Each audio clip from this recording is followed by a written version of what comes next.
presentation of Fox Sports. We are Baltimore.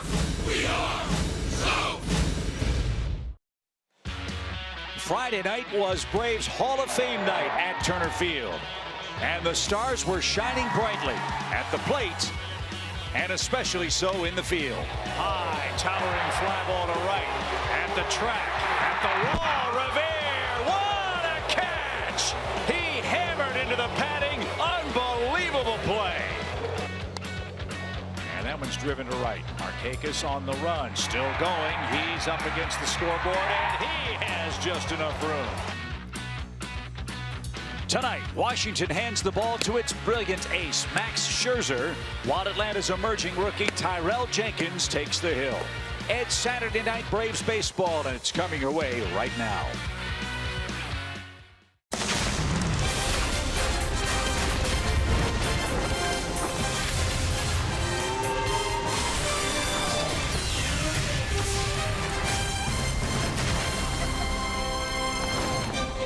It's beautiful Saturday night in downtown Atlanta, and tonight it's Game 3 as enter INCIARTE and Freddie Freeman of the Braves trying to find a way to beat the Washington Nationals, who've won 10 of the first 11 of these ball games head-to-head so far in 2016. Hi again, friends. Chip and Joe, welcome to the ballpark. Braves are trying to break back into the win column against Washington, and a real tough assignment for them, for one of the game's great strikeout artists greets them in Game 3. That man's right-hander, Max Scherzer. It may as well be Scherzer as anybody else. The Braves are getting tired of the Nationals winning here at Turner Field, so tonight it's Scherzer first up for the Braves to have an opportunity to put an end to it. But as you said, Chip, that'll be tough. This guy throws hard, but he's also got an awesome curveball and slider. He is a fly ball pitcher. He doesn't induce many double plays. Maybe the Braves can jack a couple out tonight off of him, because he has given up 25 home runs this year. His last 9 starts, still very good. His last one against Colorado, not so good. Maybe they're catching him at the right time. Max Scherzer is an established star in the major leagues. Tyrell Jenkins would love to become one if he's going to be, Joe. Bases on balls have got to be limited. You are spot on, Chip. And his start against Washington, that was also part of the problem. It was a very hot, muggy day when he last pitched, and that was against Washington. But 36 innings as a starter this year, 24 walks in those 36 innings. That's got to end tonight. He's got to start throwing the ball over the plate and not get into so many deep counts. Washington has Ryan Zimmerman back in the lineup after his wrist problem suffered in San Francisco, so not an easy starting lineup by any stretch for Tyrell Jenkins, and we'll see how the kid does tonight here in Game 3. All of Atlanta, all of Washington, frankly all of baseball still buzzing over Ben Revere's great catch. Paul Berg will talk to Ben and break down that leaping grab off the bat of Freddie Freeman when we come back to Turner Field after this.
Presented by Academy Sports and Outdoors. Right stuff, low price, every day. Everybody's still talking about that catch from last night. In case you missed it, Ben Revere flying full speed into the wall, jumping up high. And just to make you feel a little bit better, Ben Revere grew up in LaGrange, Georgia, a huge Braves fan. So much so that when he was a little kid and the Braves lost, he used to cry. So when I asked him that question about catching that ball against the wall, guess who he wanted to talk about? New Hall of Fame member Andrew Jones. Here he is with his thoughts pregame. Someone told me after the game, one of the commentators said that was one of the best catches he ever seen. And I was thinking, I seen Andrew rob some home runs and everything. I don't think that was the best he ever seen. But even though I didn't know him, I didn't play with him, but just kind of learning and watching him at a young age, I kind of want to do the things he did. And, going after Freddie's ball is all about never get up on the play. I think that ball was probably going to be 10 rows deep when he first hit it. So I was just busting my tail to the fence, and I'm like, hey, I may have a chance at this. And I just jumped, leaped to the fence, and it was in my glove. So I tell you what, man, me and Freddie are good friends, but not anymore. He don't like me no more. He doesn't. He does not. What a great interview, and I can tell you as a pitcher, yeah, I would like to have that guy playing behind me in center. But, hey, how about Ender Inciarte also making the catches? We didn't like the outcome last night, but we can't say the game was boring and that we didn't see some great baseball plays. Well, guess what? We got more coming up. Braves Nationals.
Sponsored by Delta Airlines, your local Ford dealer, The Home Depot, and Xfinity. X1 from Xfinity will change the way you experience sports.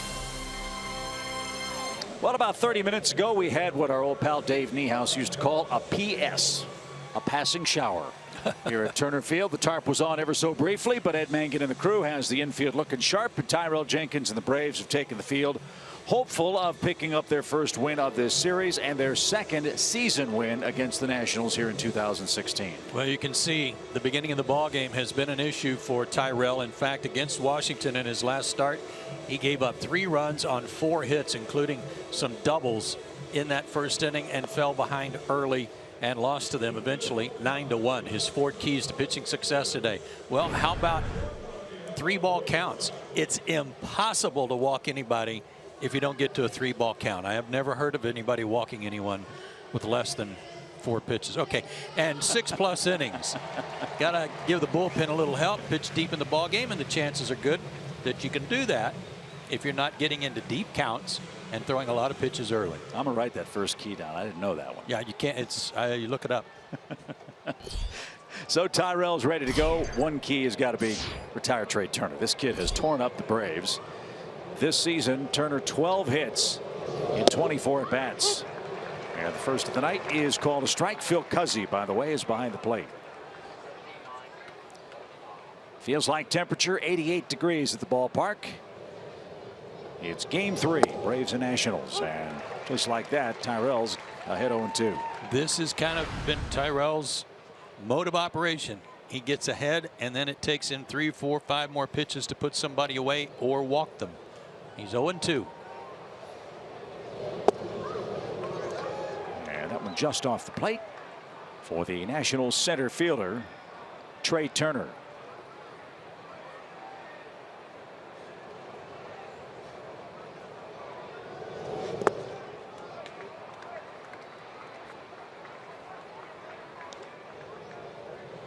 A homer, 4 RBIs, 12 hits in 5 games. I think it's safe to say the Braves haven't figured out the book yet. We know one thing on the book, nothing up and in. And after 0-2, it's full. Jason Worth waits on deck. Daniel Murphy, the league's leading hitter, is in the 3rd spot for Dusty Baker. And a fly ball chases INCIARTE into right center, and he'll make the play. And Turner's retired on 6 pitches, 1 away. The rest of the Nationals lineup: Worth, Murphy, then Bryce Harper cleaning up. Wilson Ramos back in there. Rendon at 3rd. Washington thrilled to have Ryan Zimmerman back. Wilmer Defoe is at shortstop. Espinoza gets the night off, and were he in there, it would be a rare opportunity for Dusty Baker to have his starting 8 all together. Well, you know he's excited about getting Zimmerman and Lobaton back, his backup catcher Lobaton. So they're getting close to being full strength and ready to go. Jason Worth's 46-game on-base streak came to an end last night. That ties him with Rusty Staub on the all-time Expos Nationals list in that category. Worth was asked about it after the game and said, essentially all good things come to an end. It was kind of a silly record, to paraphrase. He didn't put as much stock in it as, say, a 46-game hitting streak. Yeah, I was going to say, you're not going to get paid a whole lot because you come to the bargaining table with having reached 46 straight games. Well, I walked in 22 straight, got hit by a pitch in 11. Here's 0-2 again.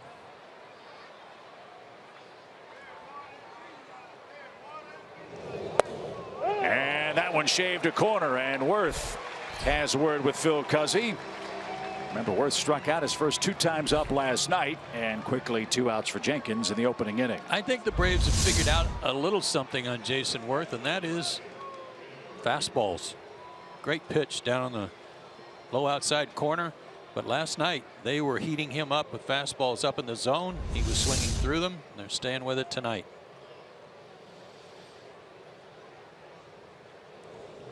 Daniel Murphy at 344.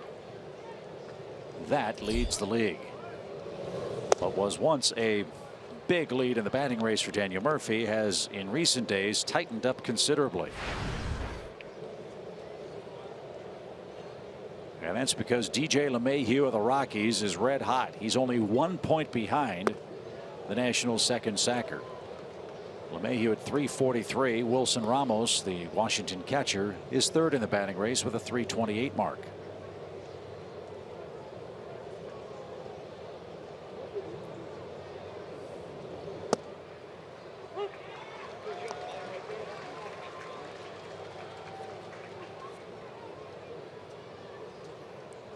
Murphy has 11 hits and 29 tries against the Braves. He's hit 3 of his 22 homers against Atlanta. And Jenkins battles back to a 2-2 count. National League ranks, all those add up to an MVP candidate.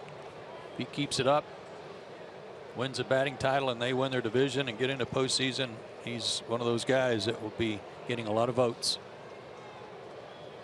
Tied for second in RBIs. Who would have bumped that? I certainly wouldn't have, and that's taking nothing away from Murphy's terrific career. Nolan Arenado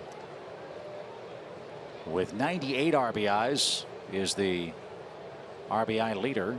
Anthony Rizzo and Murphy with 87. Jay Bruce at the Mets with 86 is fourth. Most of Bruce's, though, came with Cincinnati. And a full count. Second one of those in the opening inning for Jenkins.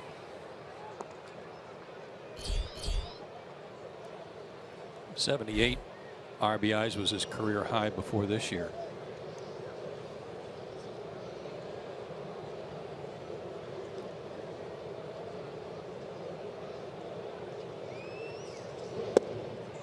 Just missed the outside corner. And Murphy with a good eye draws the first walk of the night for Washington. He's aboard with 2 outs and Bryce Harper. Okay, here's something that I want to ask you. 2 outs, nobody on, and you fell behind in the count, but you got it even. Okay, it goes 3-2. I know he's leading the league in hitting, but make him hit it. Roughly 7 out of 10 times you're going to win that battle, even if he puts it in play. Now you walk him and you got this guy to deal with a fresh count, and you're asking for trouble. So that's the part that bugs me the most, is trying to be too fine. 3-2, 2 out, nobody on. And Bryce Harper is starting to heat up. He's reached in 13 of 14 games for Washington as that one's off the plate. I'm with you. That's where that pitch count thing starts eating at you, is that you're just asking not just for trouble, but for more pitches that are going to cut into how long you can go in the ball game. 1 ball, no strikes. And I love what you say. You're right. 7 out of 10 times that hitter is going to be out. You also have 7 people behind you who can potentially make a play, but they can't defend a walk. That's right. You got to depend on your defense. And as much as I've been talking about Tyrell's poise and his great attitude. Ground ball, nice play from an in. Harper is retired. Let it go, Chase. Great Chase Darno. There's got to be a little bit of an aggressiveness too, an attitude about going after hitters, and he did here and gets an out.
Bryce Harper and the Nationals. No score. Braves coming up to face one of the game's really tough customers, Max Scherzer. Take a look at these numbers.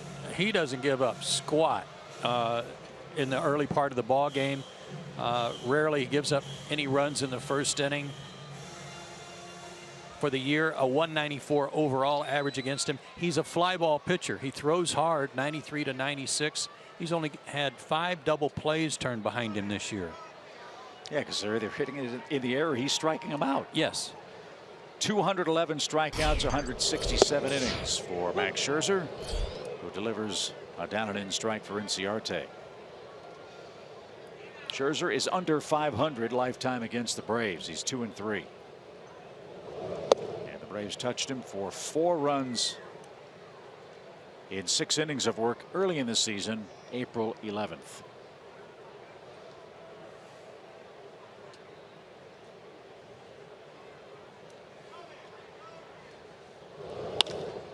Lifted toward Worth in left, and he's got it, 1 out.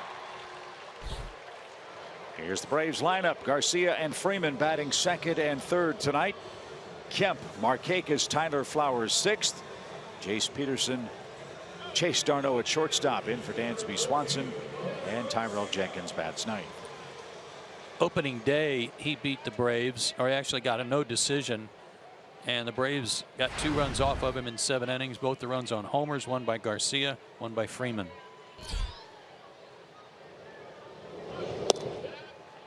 Going outside for the Braves third baseman Adonis Garcia.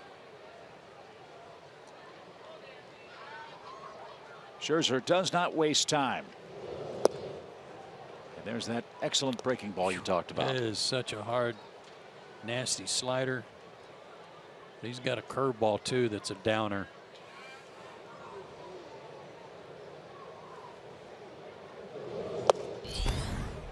There's a John Smoltz effect here with Scherzer that I think is the reason I like watching him pitch.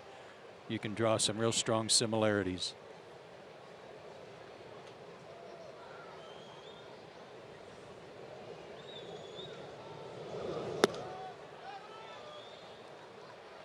John's slider had a little more tilt to it. Scherzer's is a little flatter, more of a sweeper.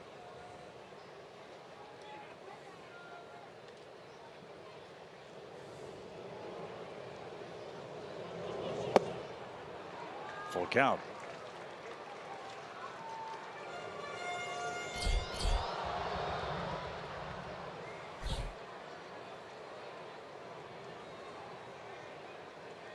Second season for Scherzer in a Washington uniform. He won 14 games last year. And he's just issued a base on balls. That's a rarity. 1 on, 1 out. And he was one that got away from the Arizona Diamondbacks. Boy, they've traded some really good pitchers. Yeah, they have. First round pick in 2006. Went to the Tigers with Daniel Schlereth for Edwin Jackson and Ian Kennedy. And he had some good years with the Tigers, including 2013 when he went 21-3 with a 2.90 ERA in the American League.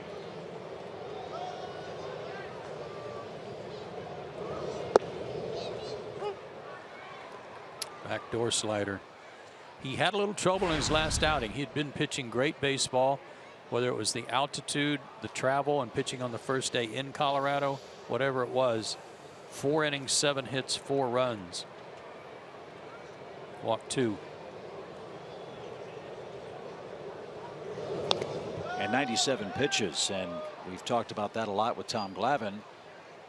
Sometimes you don't feel those 97 pitches until your next start because of the extra effort involved in that altitude. So we'll see how Scherzer does on a muggy night in Atlanta tonight.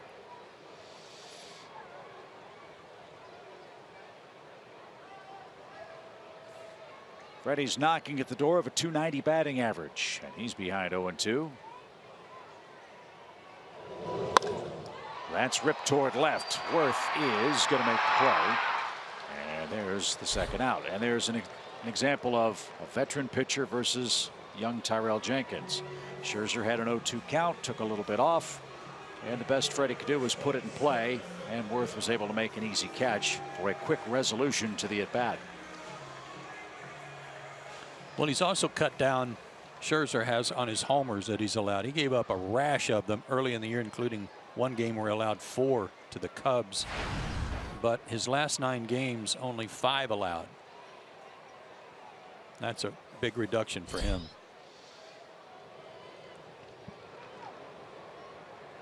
Runner at first for Matt Kemp. who has seen Scherzer a lot and has not liked what he's seen. This is Matt's 31st career at bat.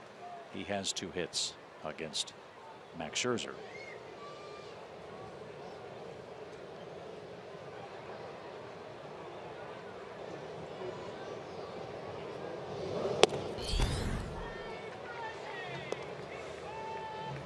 Mentioned the 14-12 mark for Scherzer last year. He threw 2 no-hitters last season. The first pitcher in the history of the game to throw 2 no-hitters in the same season without walking a single man in either one. I didn't know that. Already a walk tonight. It's Garcia who stands at first. 2-0 pitch. One of those games he struck out 17 men. That's the most strikeouts in a game in which the pitcher throws a no-hitter. And this season, Scherzer struck out 20 in a game. May 11th against the Tigers, his former club. 3-0 with 2 outs. And Matt Kemp walks. 2 free passes in the first inning. And Nick Markakis is coming up. Nick has been one of the hottest Braves hitters. And home run number 9 came here last night. Got a high breaking ball, high flat slider from Roark. No doubter.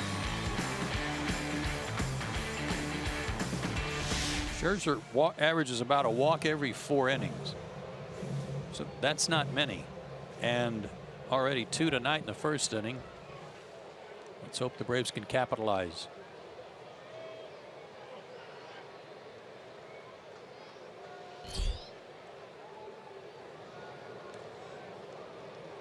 Nick Markakis has found the fountain of youth, hasn't he? He's swinging the bat like he did as a Baltimore Oriole. 9 home runs and a .271 average.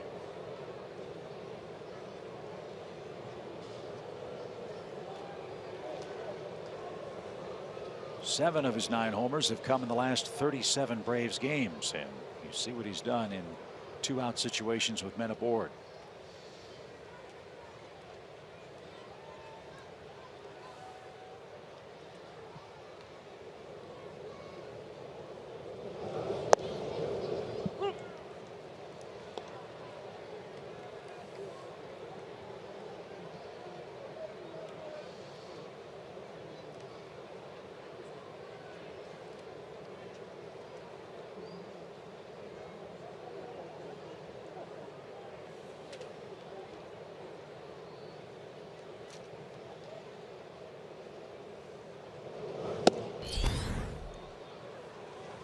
One of the things that makes Scherzer's slider so devastating at times is the arm angle. It's not over the top. It's not sidearm. It's a little low 3/4. Especially tough on right-handers. They're only hitting 157 against him this year. Ripped toward first chance for Zimmerman, and he'll make the play to retire the side. The Braves get a couple of walks, can't cash them in, and we head to the second, no score.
Good veteran matchup here. Terrell Jenkins, Max Scherzer.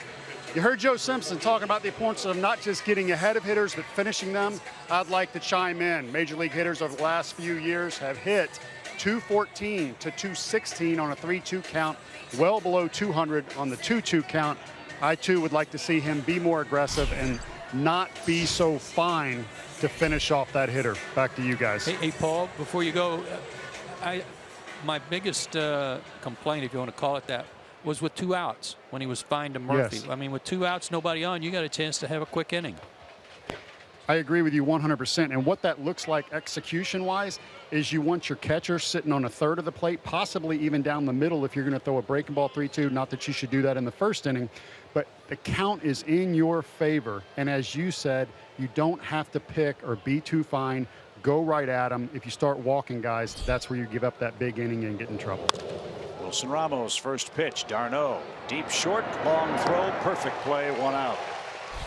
Now, we got a real setting up hitters tutorial a couple of weeks ago in the press room when Ted Simmons was upstairs, and he was talking about how Tom Seaver used to really give him trouble, and the exact point was the one that you guys were talking about.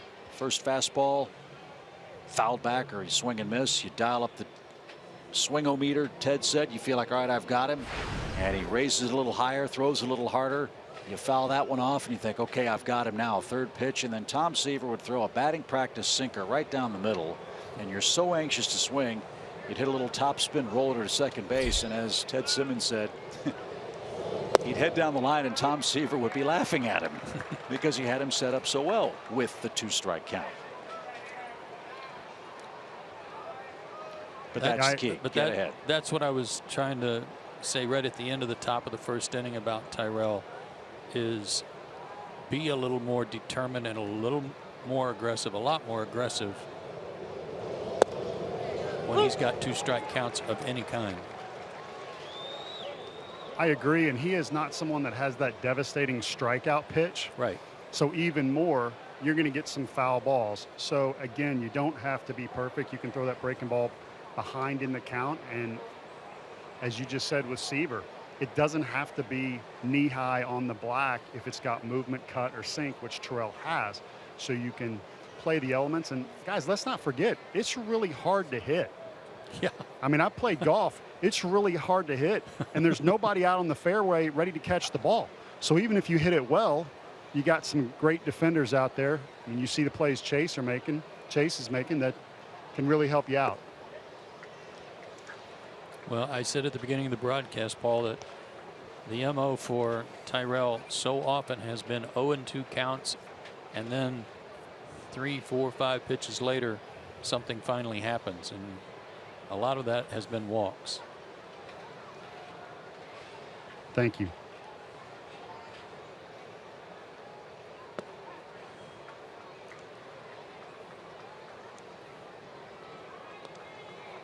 So from 0-2 now to an even count for Anthony Rendon, the Nationals' third baseman. He's hit 15 homers. He's knocked in 56 and 7 RBIs this year against the Braves on only 6 hits.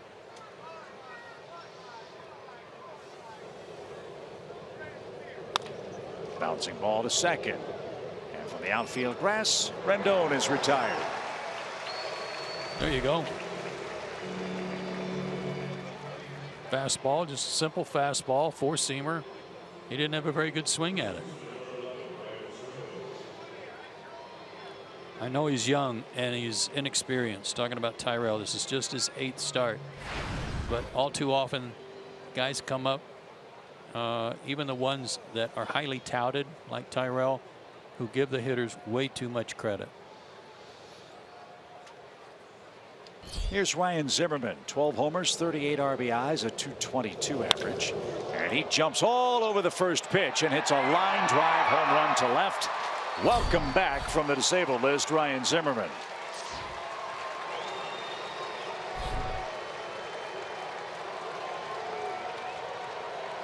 Now Chipper Jones of him.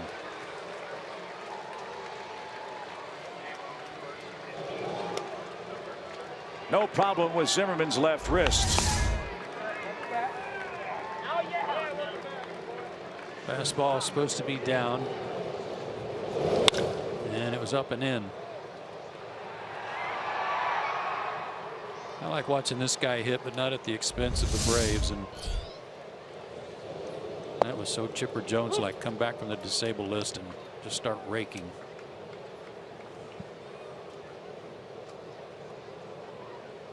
So the Nationals strike first on a Zimmerman home run. And that'll bring up Wilmer Defoe, the shortstop, tonight. That was the 21st career home run for Zimmerman against the Braves in 608 at bats.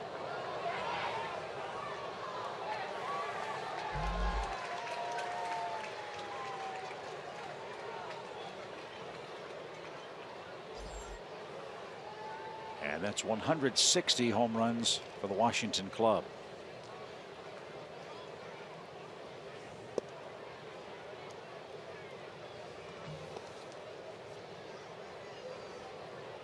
So Ramos grounded out to start the inning on the first pitch. Zimmerman's hit a 2-out solo home run on the first pitch. And Defoe, the 8th place hitter, awaits a 2-2.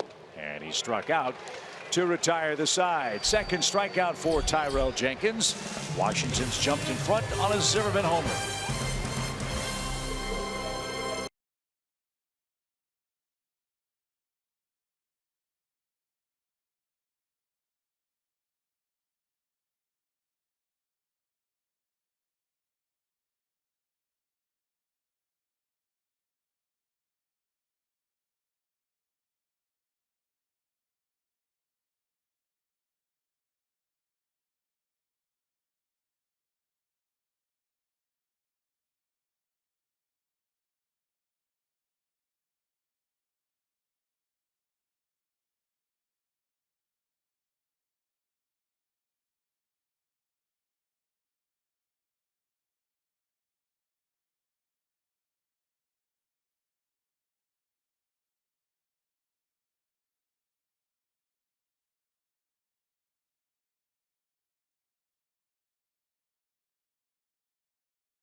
It's late August, and we are having trivia again.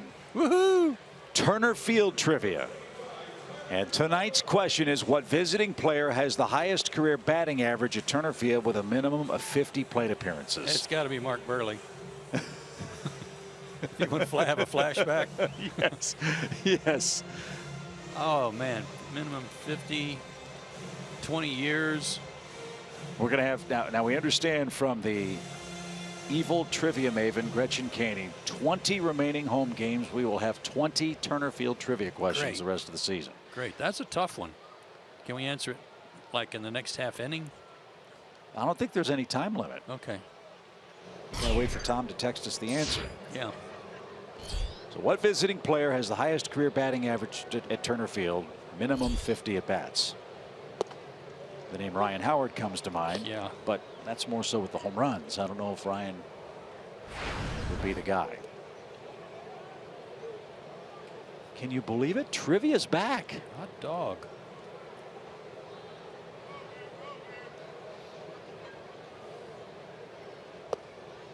Now we can't go 0 for 20 to finish the year. Oh, I don't know. Because we've had stretches. We have. As Tyler Flowers leads off for the Braves, Peterson and d'Arnaud to follow. And that's off the plate. 2-1. What's your strategy when you face a guy like Scherzer? Try to eliminate something. You know, if you're right-handed, maybe try to sit on something middle in. Scouting report would say that for right-handed hitters. You try to lay off all that stuff breaking away from you. And never a fun at bat when you're in a 2-strike count, which is what Flowers faces here. 2-2. Nobody out. And here it comes. And it's driven toward right center field. That one's going to get down, and that's going to bounce off the base of the wall. Tyler Flowers with a leadoff double. And an excellent start to the Atlanta second.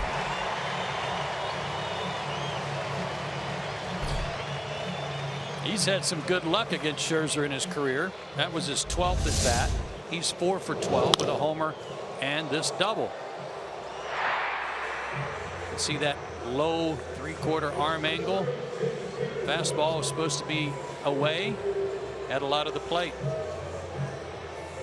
Good swing by Tyler.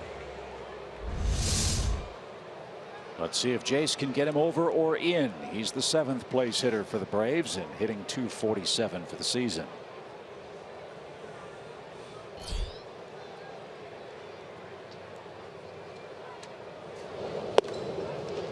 And that's up and away, ball 1.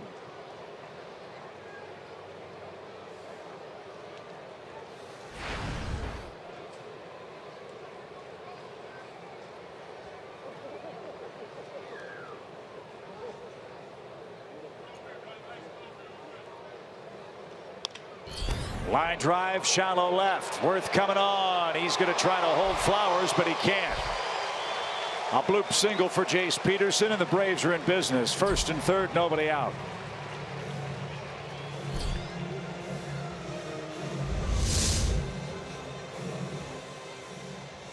Fastball riding in on his hands.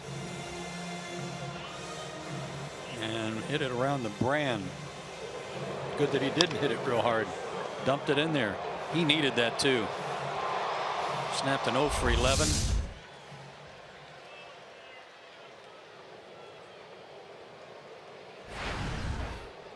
So a great chance for the Braves to get this game tied at the least here in the second. 1st and 3rd, nobody out.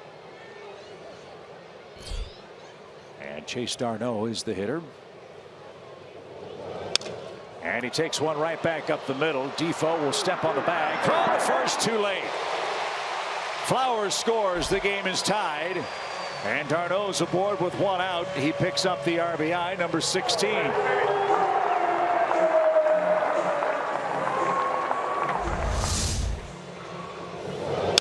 And I thought that was going to be tailor-made for him. But the way Chase can get down the line, they didn't have time to get the ball over there to get him. Eddie Perez knew he was safe. So new life for Tyrell Jenkins. We're knotted at 1. Let's see if he can lay down a bunt. Jenkins is 0 for 12 at the plate, but he does have 4 sacrifices.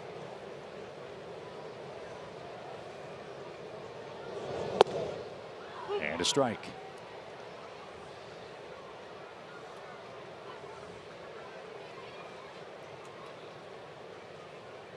Scherzer coming off a 4-inning game against the Rockies, his shortest outing of the season.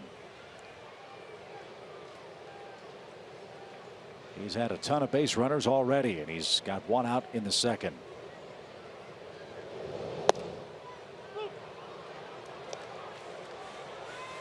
Nasty pitch, 0-2.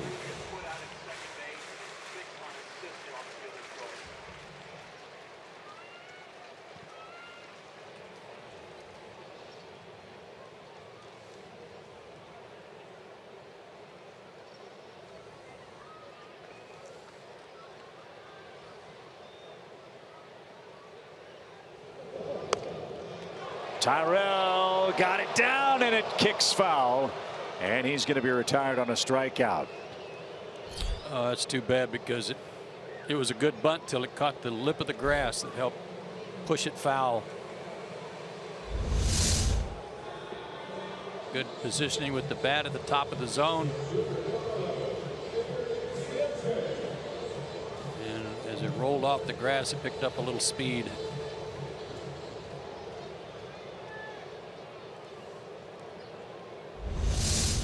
So that is Max Scherzer's first strikeout.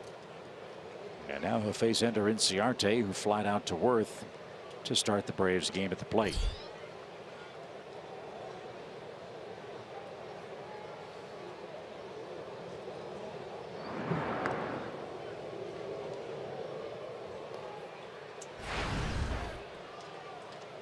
Ender Inciarte, I'm sure, is looking forward to the upcoming road trip. He'll get a chance to face his former mates with the Diamondbacks,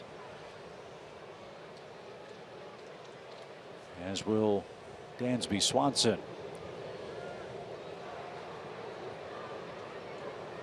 By the way, nothing physically wrong with Dansby tonight. Brian Snitker has said he's going to play him a lot. There's no guarantee he's going to play him every day. And with a real tough right-hander Scherzer, chance for Dansby to take a breather, enjoy his first 3 big league games, and get ready for Gio Gonzalez in Game 4 here tomorrow.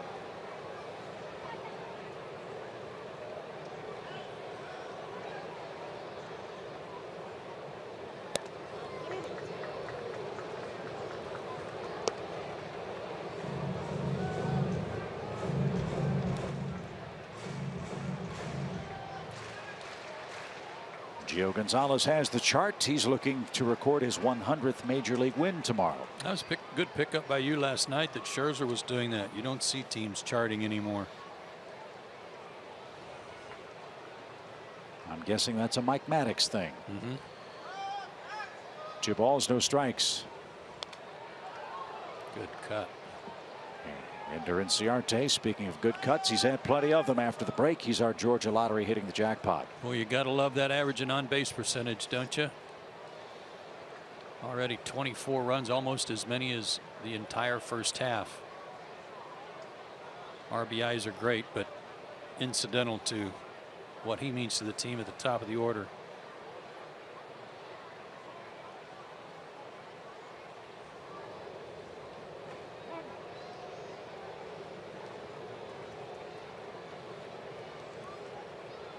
Good spot for d'Arnaud to run if he's inclined. Ramos, a tough man to try to steal against. 2 balls and a strike. Not going. And now it's 3-1.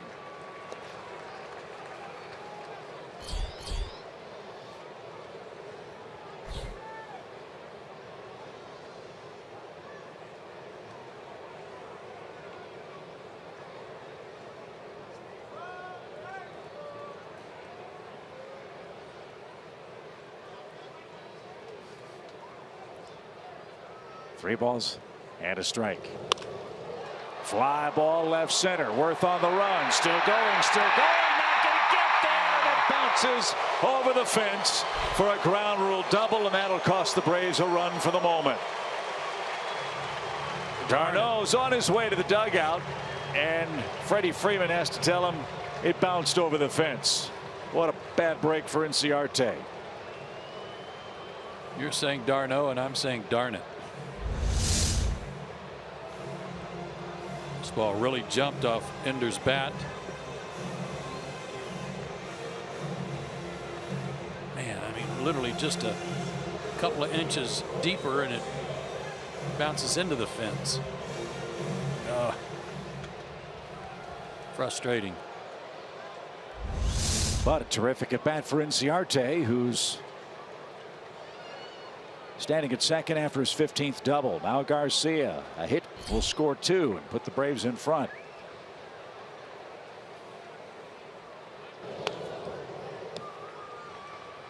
And strike 1. Adonis is so aggressive on that first pitch that sometimes, especially in RBI spots, he gets a little too overly aggressive. But he got a breaking ball up right there that he just missed.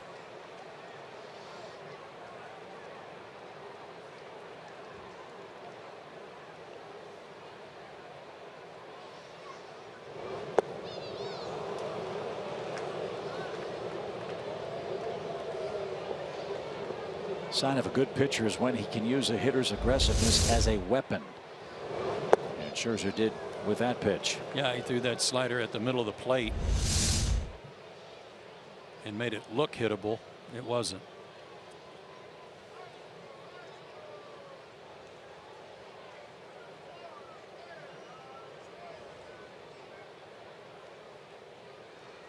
0-2.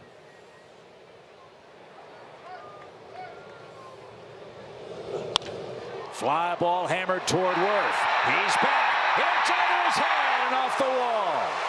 Garcia's got a double, and the Braves have taken a 3-1 lead.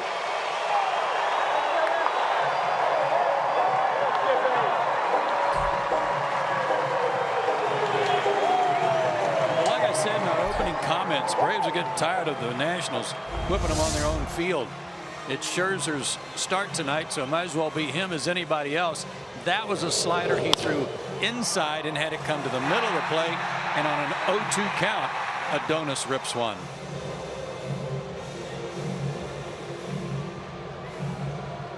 And Jason Worth is going to be exhausted by the time this half inning ends. He's been running from pillar to post since the first pitch of the game. Mike Maddox out for a chat. Now they've got to deal with Freddie Freeman. 3 in on 4 hits in the inning. And for whatever reason, of late, Max Scherzer has been merely human when he's faced the Atlanta Braves.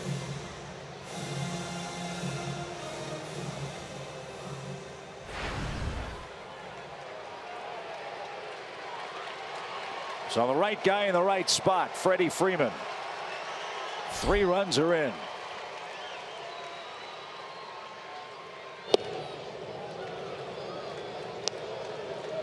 If you're Adonis Garcia, you can take some liberties, get a huge lead. The only guy you got to watch is, who is that? This that's Defoe over there. Keep an eye on him as they're in the shift. Nobody else around.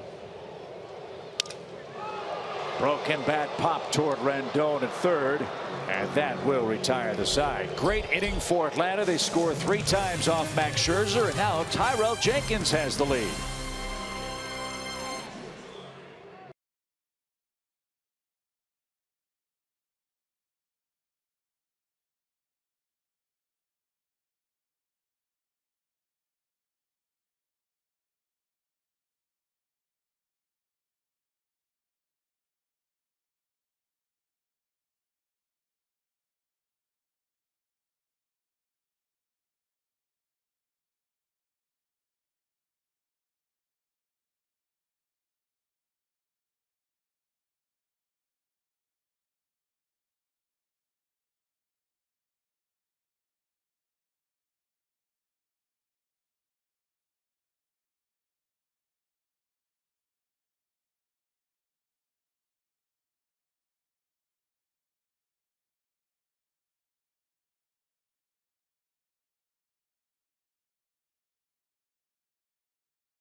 Fourth in the lineup for a lot of years, and you know, it's a great sense of pride knowing that when people came into Atlanta, they had to get out the Jones boys in the middle of that lineup.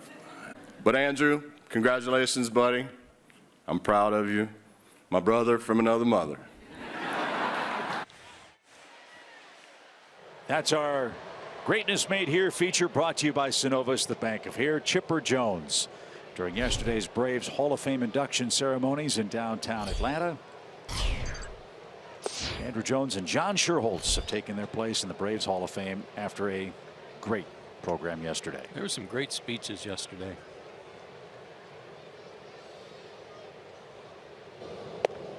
Well, well, well.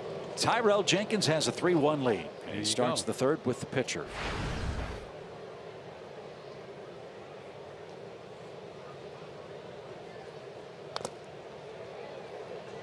And Scherzer fouls that away. He's a 157 hitter with 5 runs batted in.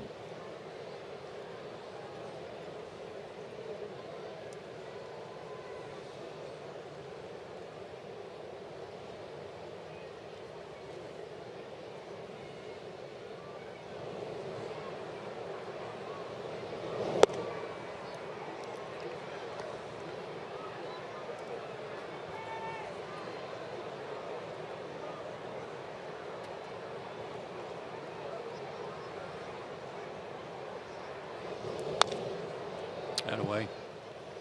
You know, he missed that 1-2 count fastball down and away. He certainly didn't want to miss that far off the plate. He was trying to throw a strike and threw one right down the center of the plate there.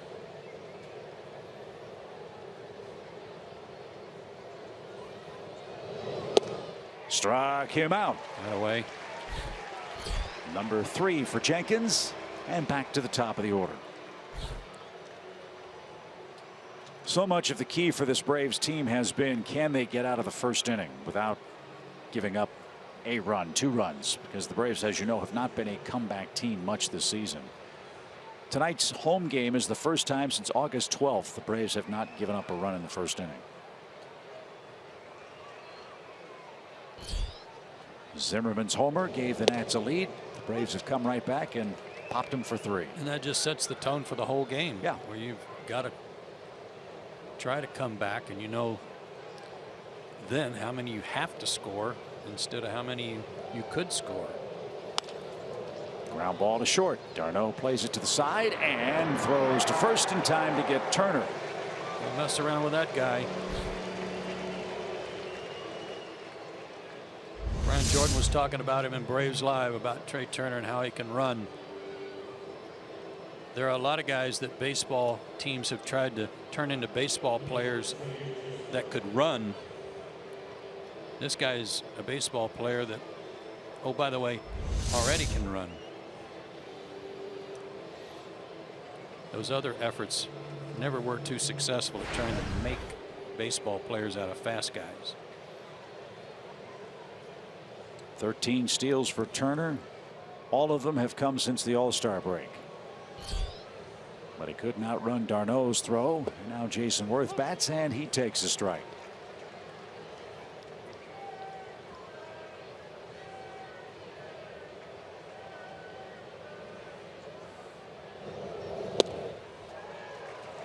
Again, the fastball.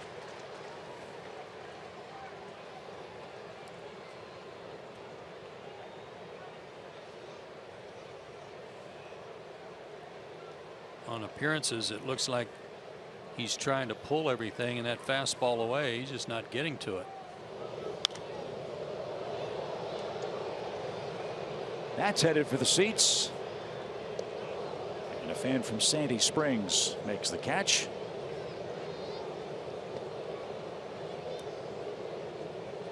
And the count 0-2 for Worth. Big crowd here tonight. We've got the Tori Kelly postgame concert.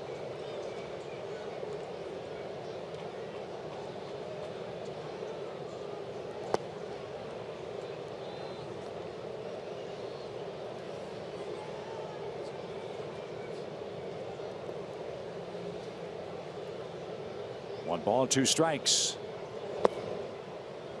And now 2-2. Far enough.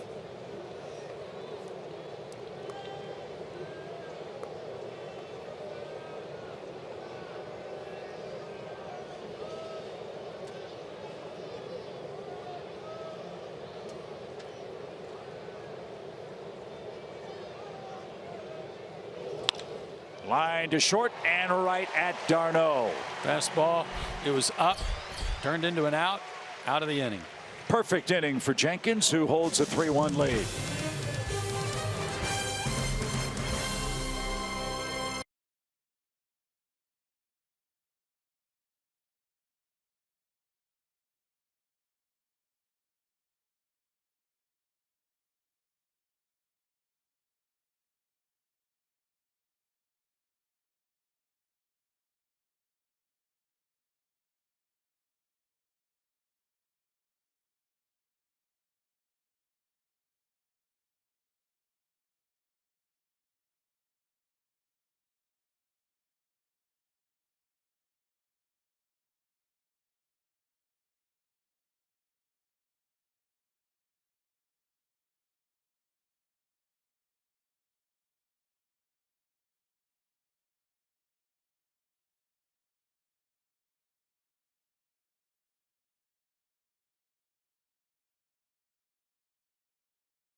Bottom of inning number 3. Joe Simpson, Paul Bird, Chip Carey with you. Time for our cold hard facts, brought to you by Clean Crisp Coors Light.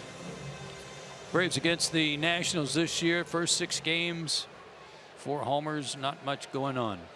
Last 5 have been real good, but the Braves only have a couple of wins out of that group also, but definitely better offense. We had Chan look it up for us. We mentioned it's the first time since August 12th that the Braves have not given up a first inning run. After the 3-run outburst in the second, which gives the Braves a 3-1 advantage. And a ground ball to short. Defoe glides and guns. The last time the Braves had a lead in a game after 2 innings here at Turner Field was 14 games ago. July 16th against the Colorado Rockies. Wow. So the young, inexperienced staff pitching behind in the ball game. At times the offense has been able to get them back in the game, but far too often the lead has been too big for the Braves batsmen to overcome. It's been early offense, it just hasn't been the Braves. Correct.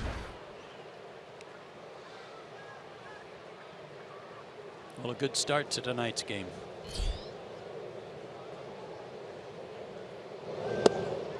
Well, it's gotten into Nick Markakis at the plate. You pointed out about a month ago that he and Jeff Francoeur were taking batting practice one day and trying to lift the ball, and ball's been jumping off his bat ever since. I tell you, it's been a show ever since. But it's also carried over into the game with his ability to drive the ball better. I mean, one simple solution, not solution, but analysis was moving his hands back a little bit in his stance. But the other thing is I think he's just feeling better physically. Look out. I don't know how that missed him.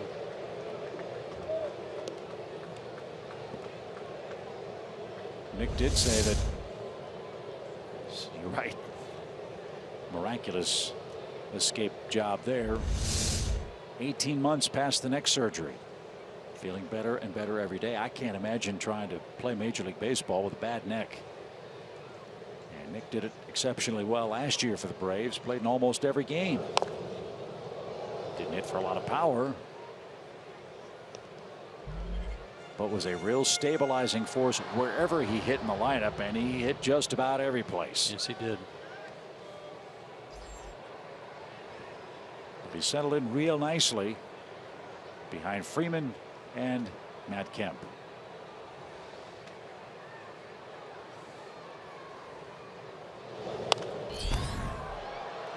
That's headed upstairs. A fan from Tolliver, Georgia, made the play. Where's that? It's in South Georgia. Is it? And it's a very interesting spelling. It's not T-O-L-L-I-V-E-R. My old journalism professor, the late great Bill Martin, told me it was T-A-L-L-I-A-F-E-R-R-O. Like Taliaferro? Huh. But pronounced Tolliver. Ground ball to short. Defoe's got it. Almost fell down. And he made the play. No Espinosa tonight. Defoe, a slick fielding shortstop, makes the play. Well, there's several towns in Georgia that have spellings that are pronounced different than they look, like Decula. Decula, yeah. Decula. Not Dacula, but no, that's the way I went the first time. Your dad was all over me. Yeah, some people around here don't say it that way. I think I said, you know, wasn't the old ballpark over there on Ponce? I can't even say it now. I know where you're going. Ponce de Leon Drive Street, and he goes, Well, around here. Yeah. That was, my dad told the story a million times. He was the voice of the old Atlanta Crackers. And this ball's bounced toward third. Rendon with a long and strong throw makes the play. We'll finish up that story in a minute as Tyler Flowers rolls out. We're off to the 4th inning. 3-1. Atlanta leads Mad Max Scherzer.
The league's leading hitter, Daniel Murphy, will get things started for the Nationals. He's the subject of our Home Depot Tools from the Dugout. How about this breakdown? You pitch him away, he's probably going to hit it the other way. And I remember when he was with the Mets, him wearing the Braves out down the left field line. Runners in scoring position, 8th best fastball. He can handle that. And behind in the count, he protects the plate as good as anybody. Would Daniel Murphy be an answer to that trivia question? He could be a real good answer to it. I also had a couple other guys like Carlos Beltran when he was with the Mets, and Juan Pierre. There's somebody else I had. Trying to think. We had a trivia question tonight, folks. If you just joined us. So we're a little rusty. And the first pitch to Murphy is ripped toward right, and that one is going to go. The Nationals have 2 first pitch home runs in the game. One by Zimmerman, that one by Daniel Murphy, and he hit it right to a leather-lunged Nationals fan. It's 3-2.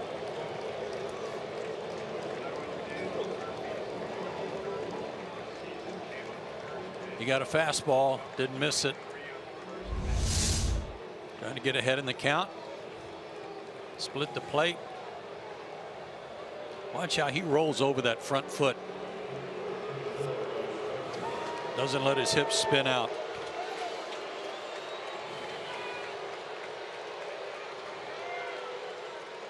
Obviously a lucky catch.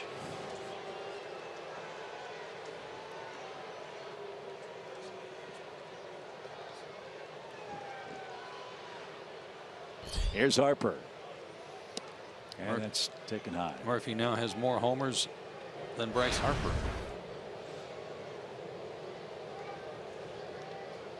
And 24 more RBIs. Harper's had some neck problems. And I don't think he's really come back from all the walks the Cubs issued him in their 4-game series earlier this year. Took him right out of the game. And took him right out of that series.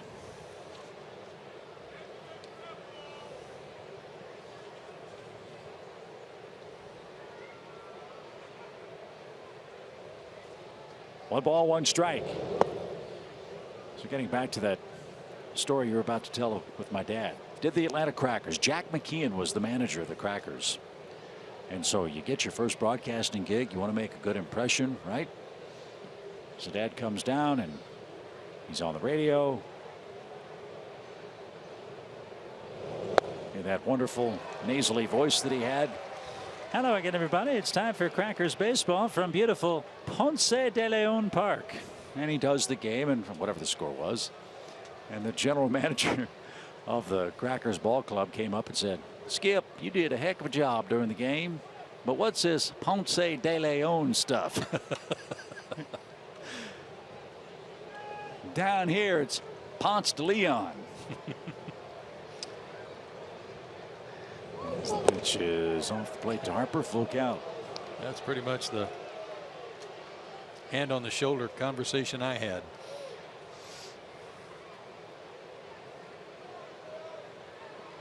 Leadoff homer for Murphy in the 4th, 3-2 game. Harper robbed by d'Arnaud his first time up. And the 3rd 3-ball count of the night. It turns into the 2nd Nationals walk.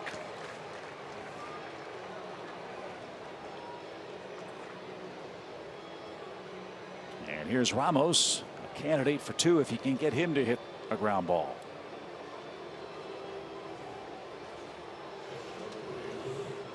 A couple of games ago against Milwaukee, Tyrell had 3 walks, but he also got 3 ground ball double plays. He did not induce a double play in Washington his last start.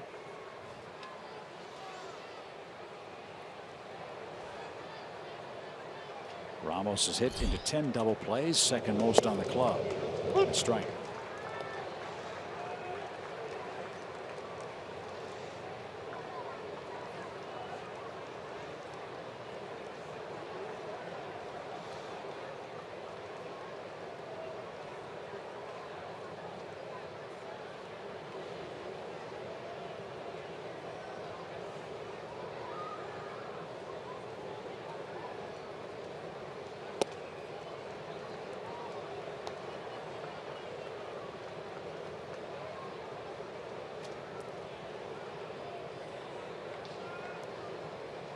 What a year for a guy who was not even their first choice as a free agent signing to play second base. They wanted Ben Zobrist.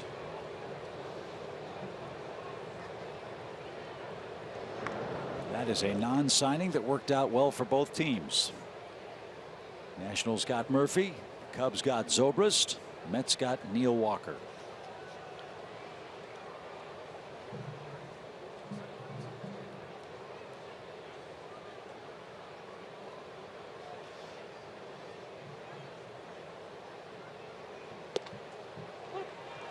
Painted a corner and got the call. 1-2 for the Nationals catcher.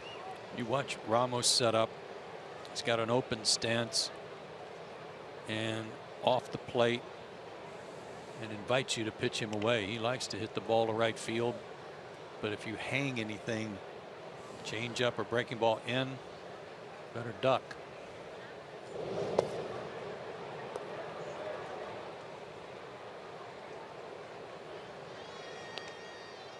I think that was one of the most intimidating and frightening things when you'd see Andres Galarraga standing up there with that wide open stance, so big and strong, and it just looked like there was no place to pitch the guy, especially down in the zone. Just crushed balls down.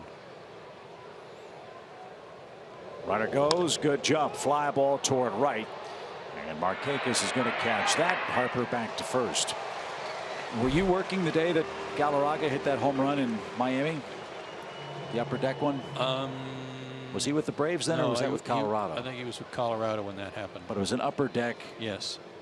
Up on the tarp that they had covering. At Pro Player, or whatever they called it back then? By the way, it's got a new name. It's got like its 10th new name. Does it really? Yeah, I forget what it's called now, but you know, it might be the Mikosuke Stadium. I don't know. It might be. You know, at our advanced age, it's tough enough to keep track with the players when you have to go to the media guide just to remember the stadium's name. Amazing. 1-on-1 out for Rendon. He bounced out his first time up. Rendon, as you might recall, was drafted by the Braves but could not come to agreeable financial terms and then went to college.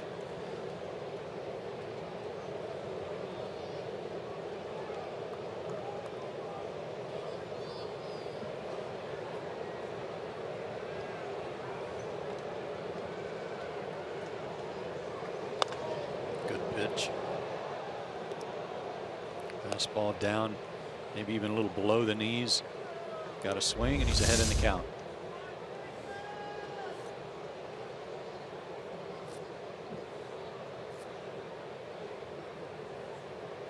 Terrell's tall, 6'4". He can use that leverage to his advantage, throwing downhill.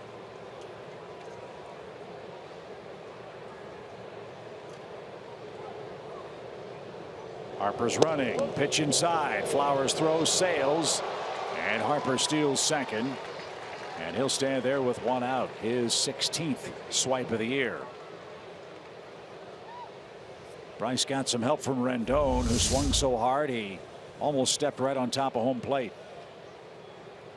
Yeah, a tough one for Flowers to throw on. Braves infielders are trying to deke Harper into thinking that the ball got into center field. He didn't buy it.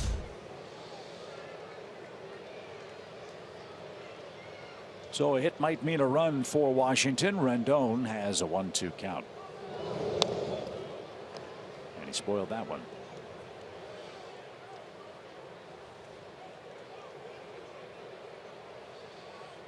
Washington a 9.5 game lead now in the National League East.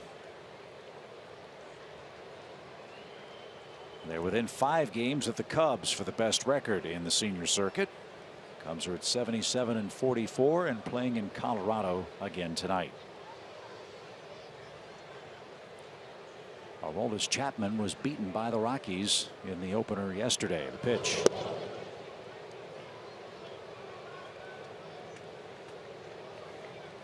I think that's a question mark the Cubs have to answer. They've had some injuries in their bullpen of late.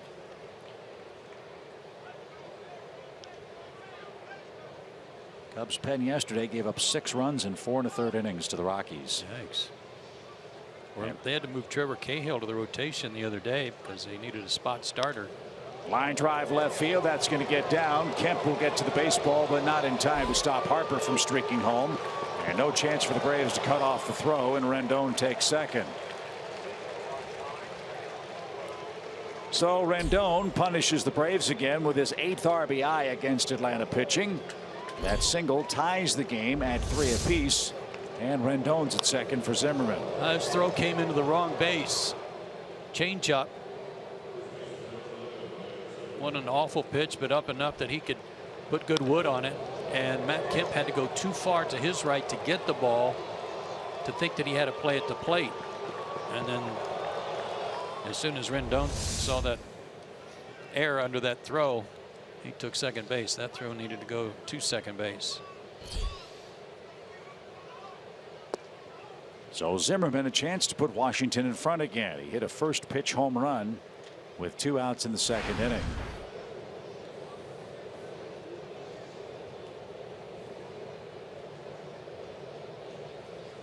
And I'm with you as far as Zimmerman's concerned. You hate seeing what he does to the Braves pitching, as this one's whistled toward left. Kemp plays this one on a short hop, and they're at the corners. But you talk about a class act. Ryan Zimmerman is certainly that. He's on the board of the National Multiple Sclerosis Society. Another changeup. Belt high. Ooh. These guys that hit with those high leg kicks, it's pretty. You know, it is so pretty to watch, and their timing is so good when they're going good. But here's a guy who has had so many injuries, so many shoulder problems, made the move across the diamond, and has worked to make himself a very serviceable National League first baseman, and he can always hit. So Jenkins in some trouble now, 2nd time through the order, with Wilmer Defoe in the batter's box. And he's a tough guy to double up fast, but you still got to try and get that ground ball, get out of the inning. Hang on to the tie at this point. Strike out, and then the pitcher would work also.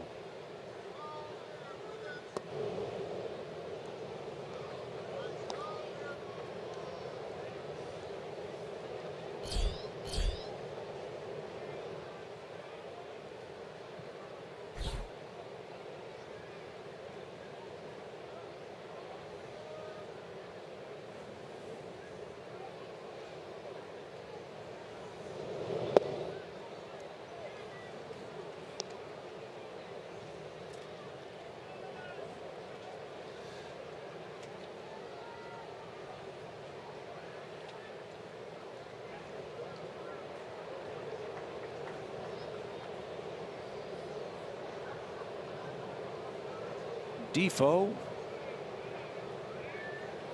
out of the Dominican has a base hit to right, and that's going to put Washington in front. So 3 good innings for Tyrell Jenkins, but it's all falling apart here in the 4th inning. The Nationals have scored 3 runs on 4 hits, and now they're back in front 4-3. And that was well away from the target. Target was down and away. Pitch was down and in. So that was just mislocation. I don't know if the home run on the first pitch of the inning kind of took some of the starch out of Tyrell, where he started trying to be a little more careful. But a walk followed right after the homer, and then some damage.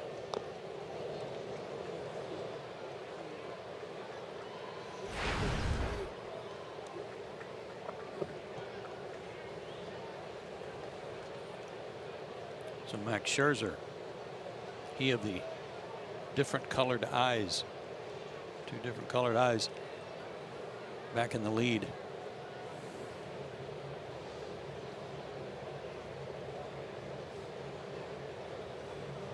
A solid trip to the mound here by Roger McDowell to try to give his young pitcher a breather.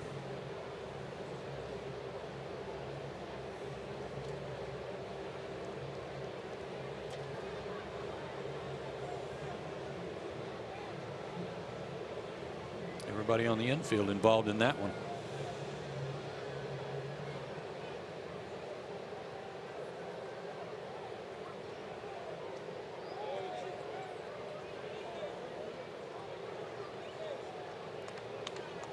People who have two different colored eyes have a condition called heterochromia.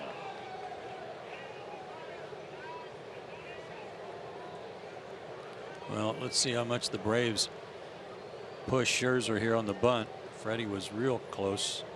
He was kind of in and out on him.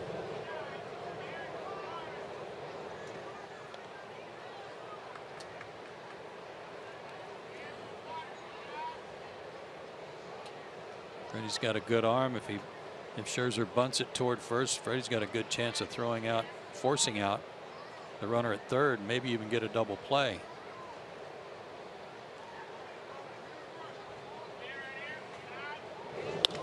Line down the right field line, a base hit.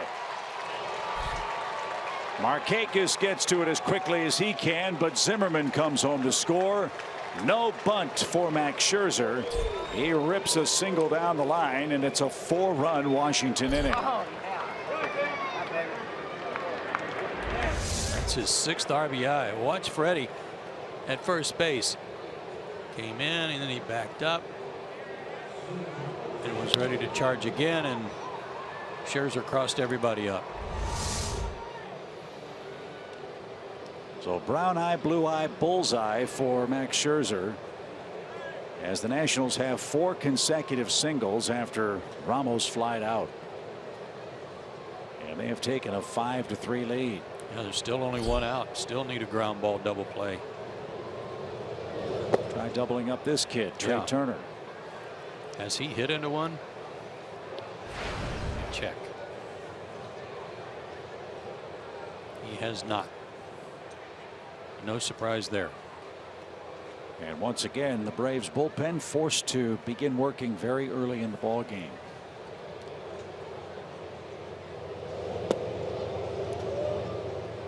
Nationals touched up Tyrell for 7 runs in 4 2/3 innings. They've got 5 runs through 3 1/3 tonight.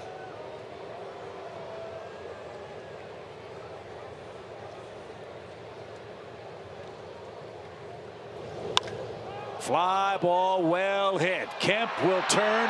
He will admire this one as it goes out of the ballpark 380+ feet away and left.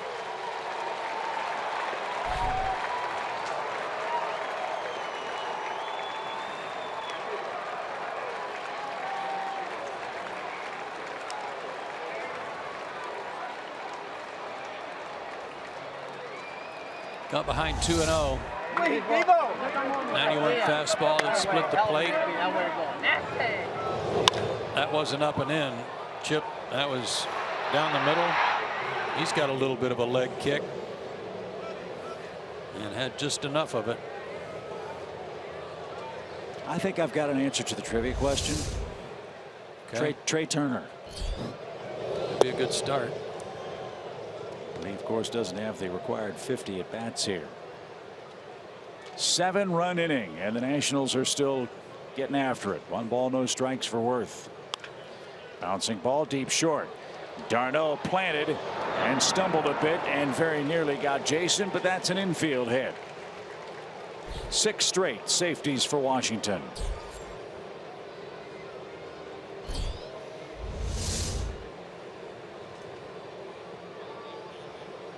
He kind of planted and stuck so hard that his momentum carried him on over his feet.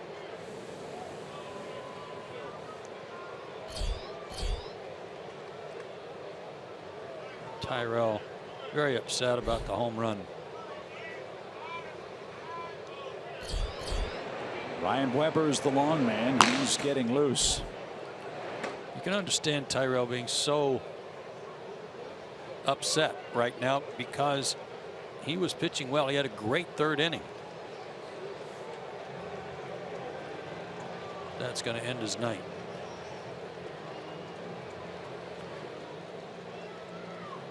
So Tyrell Jenkins retired 4 straight after the Zimmerman home run. But here in the Nationals' 3rd, they've batted around and scored 7 times to take an 8-3 lead.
years in a row, which gives you an opportunity to play into the World Series. Now, we had teams that didn't win World Series that were as good or better than our team in 95 or our team in 91.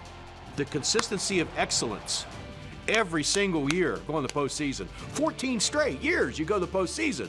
That's unheard of. A sustained group of talented players led by Hall of Famer Bobby Cox helped the Braves to an astonishing 14 straight division titles. But the architect behind the scenes was general manager John Schuerholz. Tomorrow on Braves Live pregame show, our coverage of Braves Hall of Fame weekend concludes with a special John Schuerholz feature at 1 o'clock tomorrow here on Fox Sports South. Well, things were looking just fine after 3. But 9 Nationals have come to the plate in the 4th. 7 of them have scored. Tyrell Jenkins has been chased, and Ryan Weber is in his 10th game.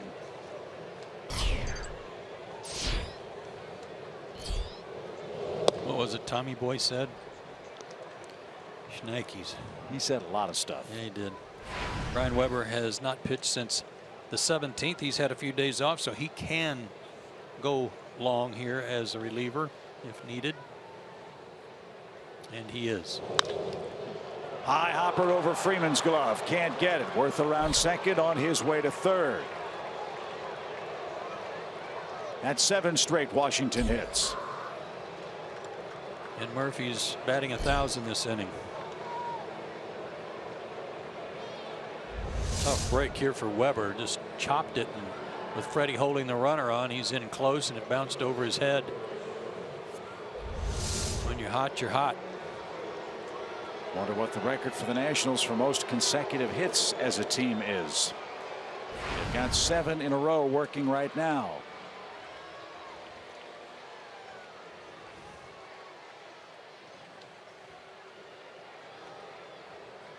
It's 8. In 1997, they had 8 consecutive plate appearances with a hit as a team. So that would have been as the Expos, right? Yeah.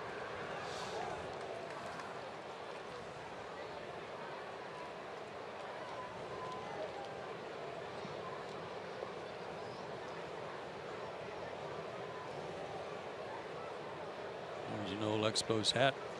Beautiful logo. And to put it in perspective, in 1997, Bryce Harper was about to turn 5.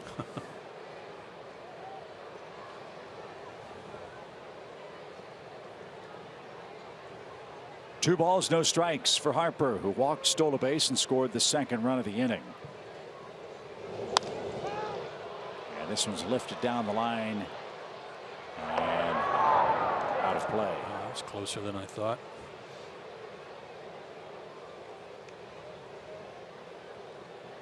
You know how the Expos got their name? Speaking of the Olympics. Expo 76, the Olympics in Montreal.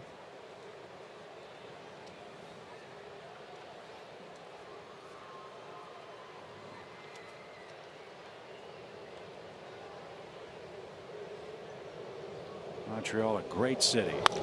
As this one's bounced up the middle and through for a base hit for Harper. Worth will score, and the parade continues. So with that hit,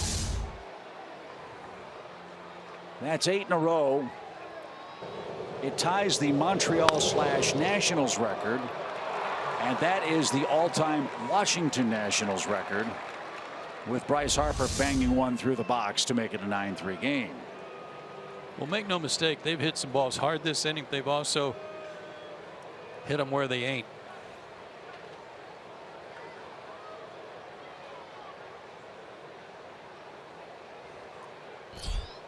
Eight straight hits.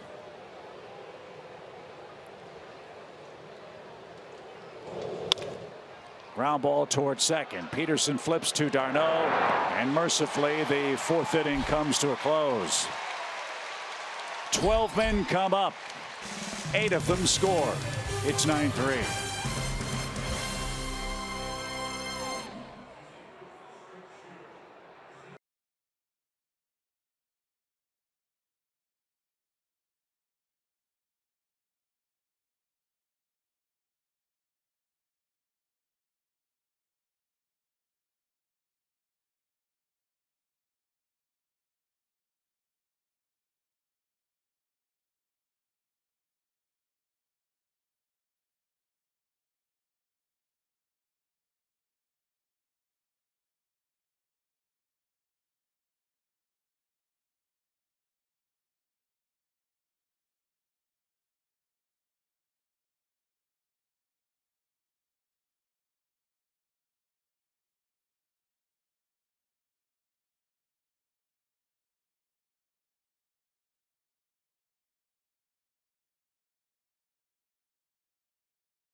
Lead in the 4th inning.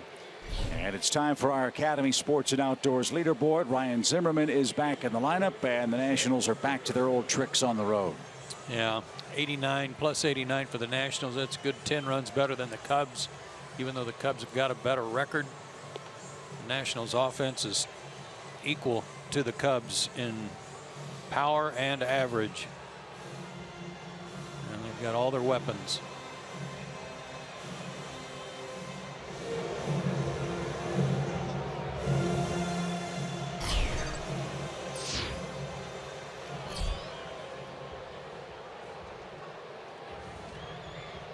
So Scherzer now staked to a 6-run lead.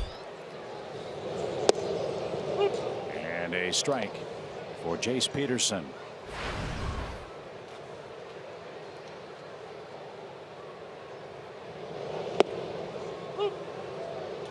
Despite his good work when he first came back from the disabled list, Jace, along with Gordon Beckham, who pretty much handle things at second base, have really scuffled lately. Coming into that at bat, Jace was just 4 for his last 38, and that includes a hit tonight. Beckham 9 for 81 since the All-Star break, combined a 109 average.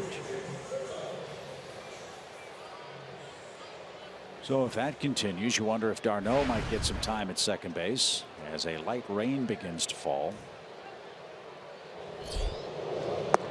When the announcement was made that Dansby Swanson was going to be called up, we had John Hart in the booth, and we asked him specifically about Ozzie Albies. Right. And the question we asked John was, the organization made such a concerted effort to get those guys together to play together. It was Swanson who got the call up first. Albies not yet in the major leagues. Was there a reason behind that? And does that eliminate any chance that Ozzie might come up sometime in September? And to the first part of the question, John said we didn't feel he was ready. Yeah, I liked John's description of that, though. He said we might take a peek later. Right. And that was the second part, which was no, there is nothing that would eliminate the possibility of maybe in August, maybe in September. But that'll be predicated on when the Braves feel that Albies is ready to go up here.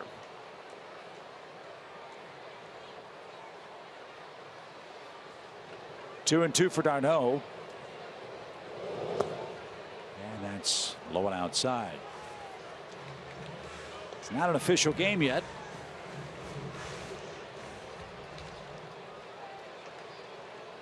But Scherzer has a 6-run lead.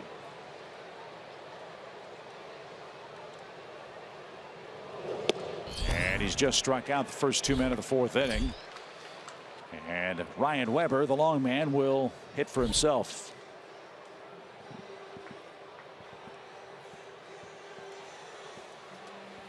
Take a look at this angle and watch the arm angle of Scherzer again to a right-handed hitter. Kind of hard to stay in there, and that was on a pitch away, and you could see that Chase had already kind of committed his hips for anything that might be hard in. His splits coming into this game, a 157 average for right-handers, 226 left-handers. Funny what a big lead will do for a pitcher's confidence and the way he approaches the strike zone, huh? Yep.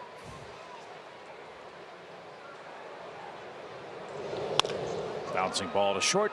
Defoe will pick and throw to first. And Scherzer has set down 7 straight. We head to the 5th inning. The Nationals have come back in a big way, leading 9-3.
Only 4,000 seats remain for the final game at Turner Field. Get your tickets to the last game on Sunday, October 2nd, and get any other 2016 game for up to 60% off the gate price. Secure your seat for the final celebration at Turner Field fast.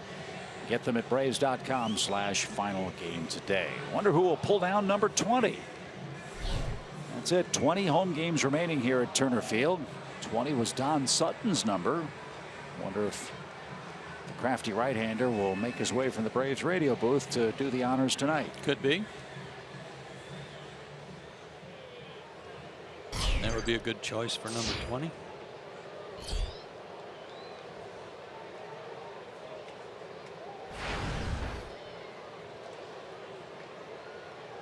So Ryan Weber will go to work in his first full inning. It's the 5th. And he's greeted with a single. This is unbelievable. I got a whole list of hitting fools. I mean, Rendon's so bored with it, he just got to first and stopped. He didn't even round the bag. He might be tired. Yeah. I mean, nobody out in the 5th, and every National who has started has a hit, and that includes the pitcher, Max Scherzer.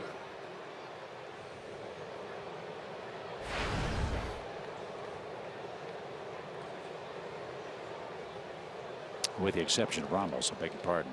Thanks, Woody. Ramos 0 for 3. As that one is in for a strike. So 8 of the 9. Still impressive for the Nationals, who had 8 consecutive hits. A new Nationals record. And it ties the Washington-Montreal mark for most consecutive hits in plate appearances. And another one. This one headed for the gap in left. Kemp will play that on a big bounce. Weber's retired 1 hitter on a double play, and he's given up 4 singles.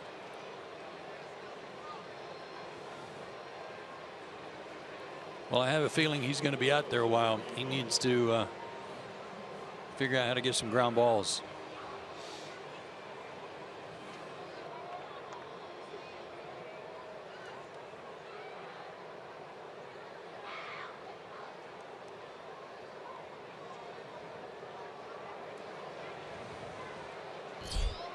Here's Wilmer Defoe.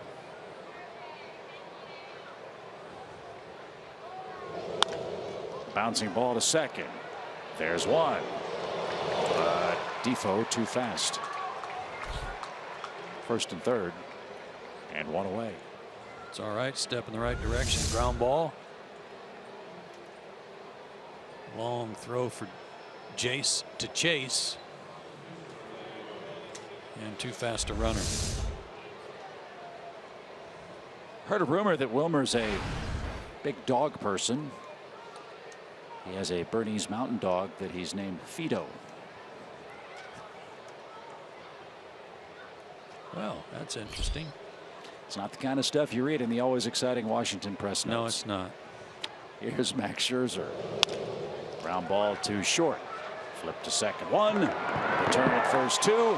And that's a double play. Weber gets out of the 5th. Top of the order coming up for the Braves on a rainy night. 9-3 Nationals.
bottom of the 5th, in case you missed Chip Carey talking about heterochromia iridium. I think I said that correctly. We're talking about Max Scherzer and his 2 different color eyes. Well, guys, I tell you what, he's got 3 dogs. 2 of them have the same condition. The Detroit Tigers made a bobblehead with 2 different color eyes that he was really pleased about. Finally, Dusty Baker said, Max, when I walk out to the mound and I look at you, which colored eye do I look at? It makes me nervous. And he said, Dusty, gotta look in the brown one. Don't you look in the blue. Guys, back to you. Well, you know how we like to poke fun at the, shall we say, excitingly written media bios of the Nationals and their guide and notes. It's all in good fun. I think the person who wrote about heterochromia must have been a Nationals employee, because the description of Max Scherzer, or people who have the different colored eyes, is thus: benign heterochromia can give a person a captivating, often exotic appearance.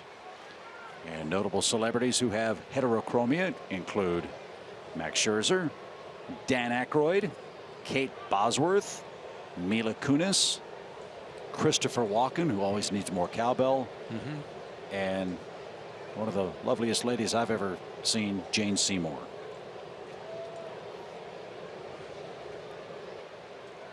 And the Braves are waiting for Bo Porter. There you go. Brown and blue. Whatever you do, don't look in the blue eye.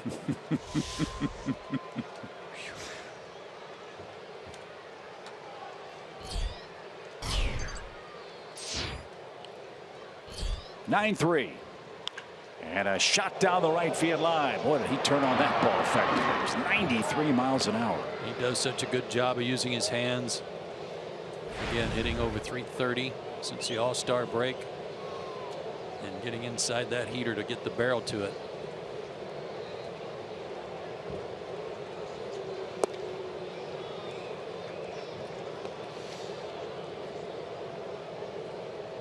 Light rain still falling. Scherzer just wants to get through this inning. Pulled foul. It's always dangerous to look back and say what could have been in a good season, bad season, indifferent season. But I can't help but wonder if things might have been a lot different for the Braves in the early weeks of the season had Ender Inciarte not pulled a hamstring. He could do so many things at the top of the order, and the way the Braves collectively were swinging the bat in the month of April, just a guy like him getting on could have created some havoc, scored a couple runs maybe. But we'll never know. As that one's taken downstairs, 2 balls, 2 strikes. Well, we all have to love what he's doing right now. Right.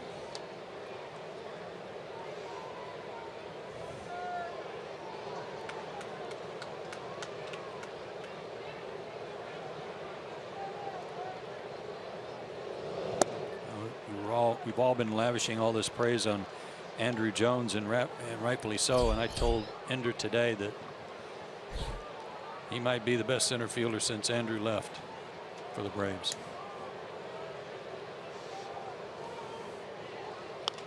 I love hearing you break down outfield play. I love hearing you talk about the subtle parts of it that I never thought of, and I'm sure fans don't either, but the solid foundation of Ender Inciarte's play. And I guess it really does start for him with the foundation. Yeah, his leg work, footwork. I mean, that's stuff you can work on and improve on and do right. But his instincts are just natural. His jumps, his speed. Good at bat. Yep. Last thing Scherzer wanted to do with a big lead is walk the leadoff man. Let's see if the Braves can put together a big inning themselves. It's 3 walks.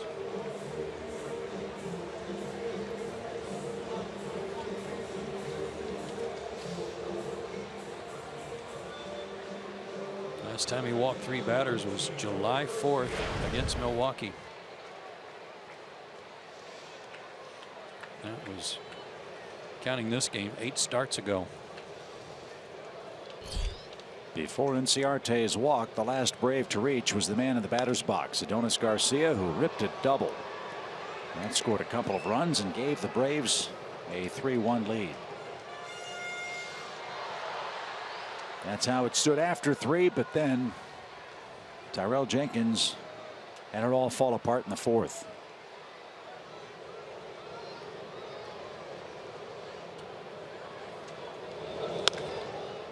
Popped up, and Defoe is underneath, and he's got it for the first out.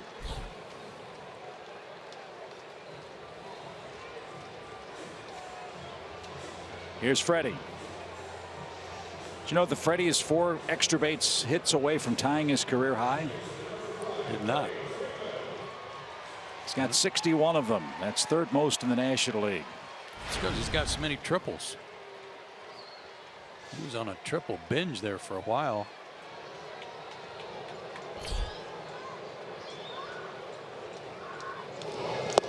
Well, he might not be the only one.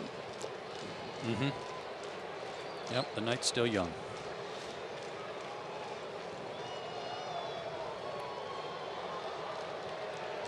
One ball, no strikes.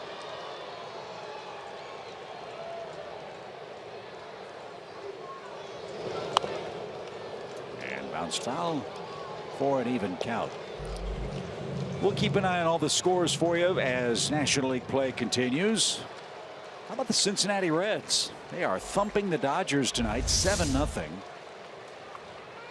Watch this pitch. It almost rises from that arm angle. That slider almost takes an upward angle. Do you know the Cincinnati Reds are 20-12 in their last 32 games? Best record in the league in that stretch. I knew they were playing well right after the break. Joey Votto's red hot, hitting almost 500 for Cincinnati. And the Dodgers, I'm sure, went into Cincinnati thinking, all right, we can solidify our lead in the West. The Dodgers began play a half game behind the Giants again. And the Giants got beat today already. And we will tell you how a little later on. 1 ball, 2 strikes as we approach 9 o'clock.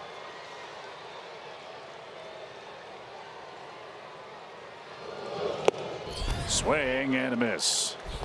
95 miles an hour takes care of Freeman. 1 on, 2 out. There's that veteran pitcher reaching back for a little extra. He holds it back till he needs it. He elevated a fastball above his hands.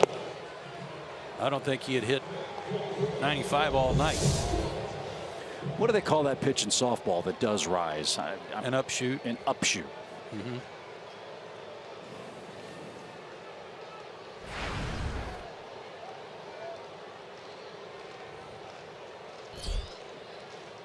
Matt Kemp is the hitter with 1 on and 2 out. And that went right back up the middle, and Scherzer had to spin to get out of the way. So Kemp has his 3rd career hit against Scherzer in 32 tries, and that one was close. This is like a hitter getting out of the way of a pitch. Coming right at his right shoulder. Oh. And he got it out of the way just like a hitter would.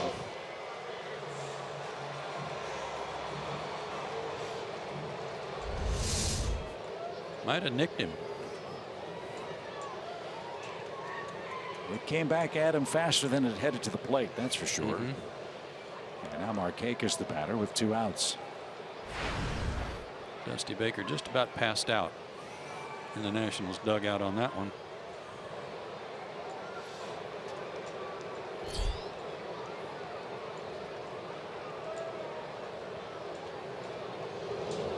There are people who say and study physics that it's impossible for a baseball to rise when it's thrown by a pitcher on a downward slope headed toward the plate.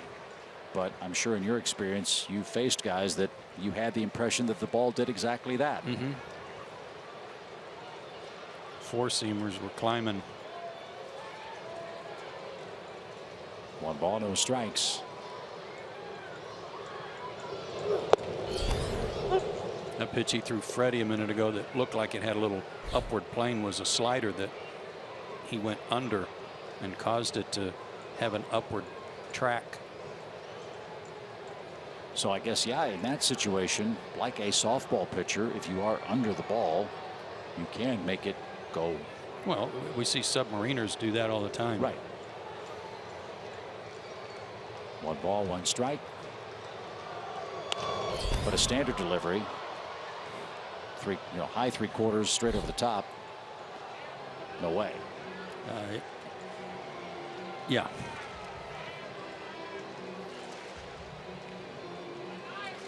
'80 pitches for Scherzer. Needs another out to make it an official game.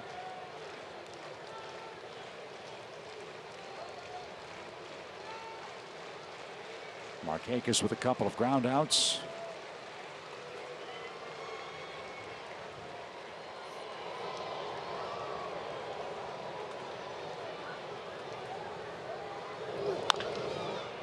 Will stay alive.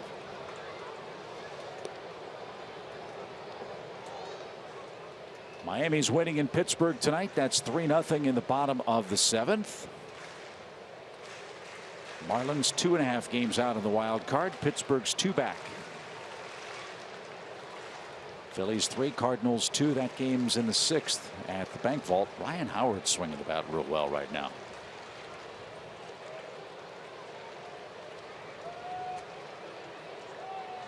And now the 1-2. Popped him up. Rendon at third in foul ground, makes the catch, and that retires the side. It's an official game in Atlanta, and Max Scherzer officially has a 6-run lead.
Final for the Giants yesterday, so a needed win for the New York Mets, who are trying somehow, some way to stay alive in the National League wild card race. They have a very difficult road trip. It'll continue with the Giants tomorrow. Then they head to St. Louis for a date with the Cardinals. Another big showdown series here in late August. Well, they got to feel better getting Cespedes back in their lineup. They desperately need some offense, especially some pop. Yeah, so 9 runs today for New York. Bartolo Colon started for the Mets today. Matt Moore for the Giants. Matt Moore has not given the Giants that shot in the arm they needed in their rotation.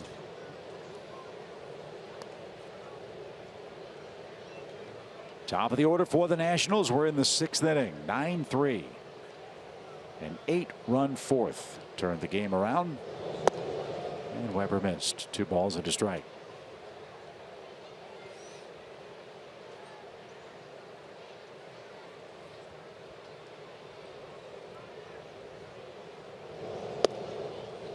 Don't worry, folks. We have not forgotten about our Turner Field trivia question tonight.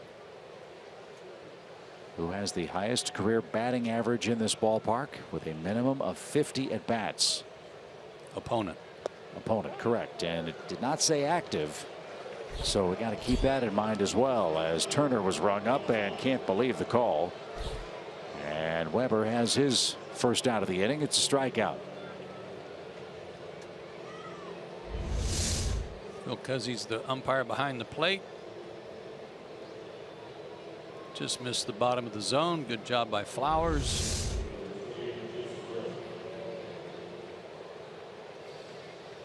Might be a good idea to swing the bat.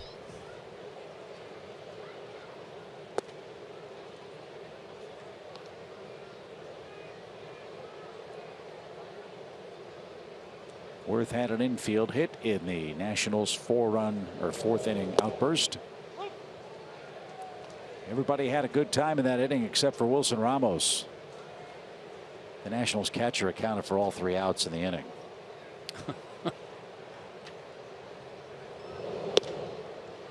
I got another nominee. Okay. Barry Bonds. Oh, excellent guess.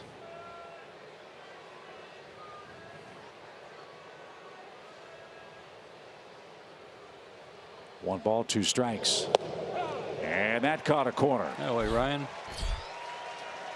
Worth strikes out for a second time. 2 up, 2 down. Now remember, we don't get the trivia question until you see it on the screen at the same time as we do, so there is no advanced preparation, and we are not given any hints, no help. We're not allowed to use our phones to cheat. Yeah, I don't know where. I keep waiting for Glavin to chime in. Yeah, I haven't heard a word. Yeah. He's probably watching the Patriots game or something. I'm going to go with Barry Bonds. Bonds? All right, I'm going to go Jimmy Rollins. Good call. As Murphy pops one up left side and into the seats. It's a strike. So Bonds and Rollins are the booth guesses for our first Turner Field trivia in our final 20 games. And the answer is. Oh. Can that be true? I guess. How many at bats do you have? 51 at Turner Field. Mickey Morandini, first base coach for the Phillies now.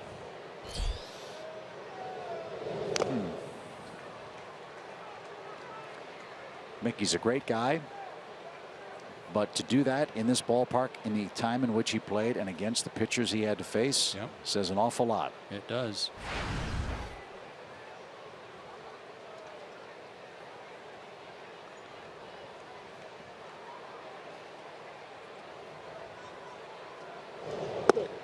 Oh, good pitch.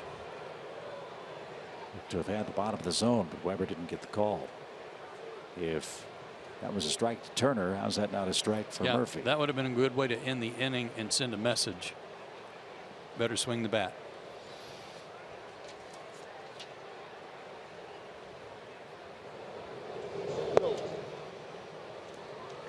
Two and two. Mickey Morandini was 31 for 72. 3 doubles and a triple. You would have never gotten number 2. Derek Jeter. 51 at bats. Line drive to left by Murphy, so Weber with a look in at the home plate umpire after he didn't get strike 3. Yeah. And Murphy, trying to solidify his lead in the National League batting race, is 3 for 3 with a walk tonight. And 13 hits for Washington. Let me ask you a question. It's been an ongoing debate in baseball, I guess, for the last couple of weeks, if not last couple of years, about time of game, pace of game. You heard Rob Manfred, the baseball commissioner, talk about some proposed ideas that people are trying to implement. Pitch clocks, limiting the use of relief pitchers, speeding up replay and the like. If pace of game is such a big deal, wouldn't the pace of game be improved by simply calling more strikes, forcing the hitters to do what you've said, swing the bat? See, I have a problem with that. And I'm not saying call pitches that aren't strikes, but if a ball is that far off the plate, shouldn't a major league hitter be able to cover that pitch? Is I guess. Well, I guess, but when I hear that term, it's like somebody saying expand what is the strike zone. And umpires are trained how to call strikes based on the strike zone. And they're excellent at it. Don't misunderstand me. Yes. I guess so. My question is then, should there be a redefinition or a perhaps more liberal interpretation of the strike zone in order for there to be more action in the game?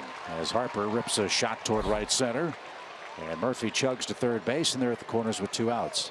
Yes, and when they're talking about changing the strike zone to a smaller zone above the knees, I think that's almost worse. There ought to be,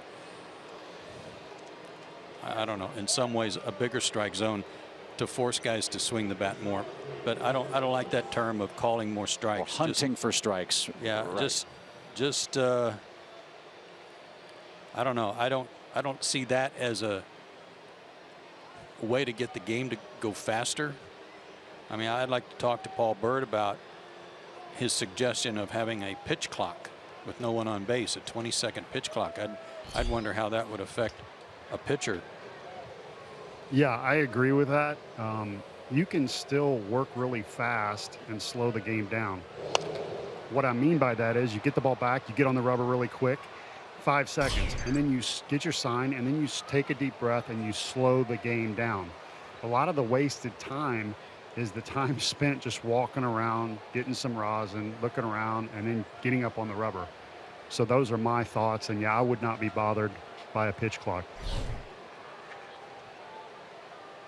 No balls and a strike for Ramos, and popped out of play. And especially with nobody on base. Right. I think it would be unfair to force guys to work quicker when they're trying to prevent runs from scoring. But I've seen a 20-second clock in place years ago in the NBC tournament, the National Amateur Tournament.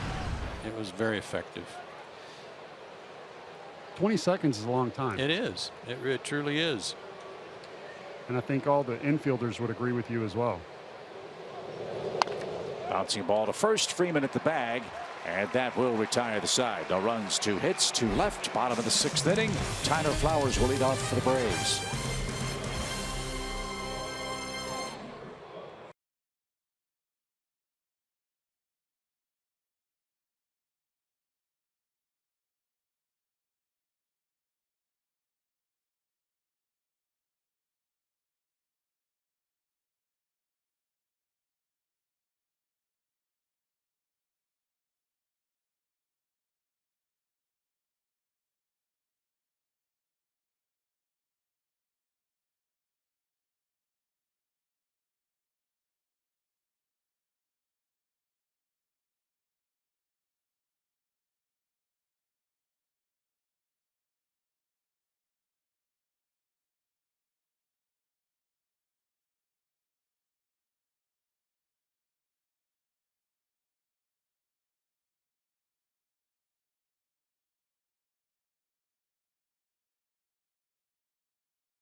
Braves baseball is sponsored by your local Toyota dealers, Let's Go Places, and the Georgia Lottery.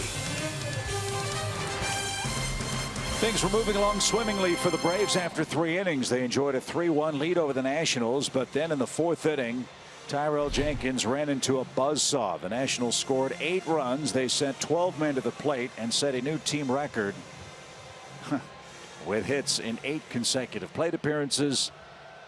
And that's how it's going to be, huh? Wow, scoreboard. So the pressure's on for us tomorrow afternoon as we failed to answer Mickey Morandini. There are some interesting names on that list, though. I mean, it was Morandini, Derek Jeter, Tony Clark, and Orlando Hudson. The top 4. Orlando Hudson tied with Dave Roberts. Huh. Was Bonds or Rollins? Bonds was 14th. Rollins was not. Okay. Barry Bonds has the most homers, tied with Albert Pujols, 14. Bonds did it in 105 at bats. Pujols in 144. Wow.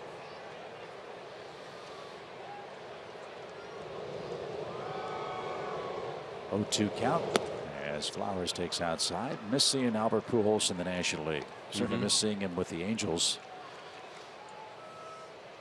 Pujols is closing in on 500. Is it 500 homers or 600 homers? I think it's 600 home runs with the Angels. This one's driven down the right field line. Harper gives chase, and it's out of play foul. Angels have had a rough second half. They're 21.5 games out of first place, 20 games under 500. Didn't see that coming. No.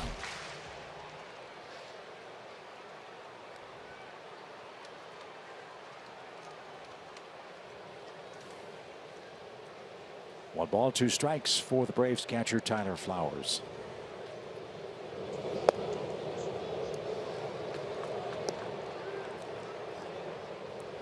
Another crazy game in Cleveland tonight where Toronto's winning 6-5 in the 7th inning. Did you see how the Indians finished their game last night? That was pretty exciting. Holy cow, was it ever.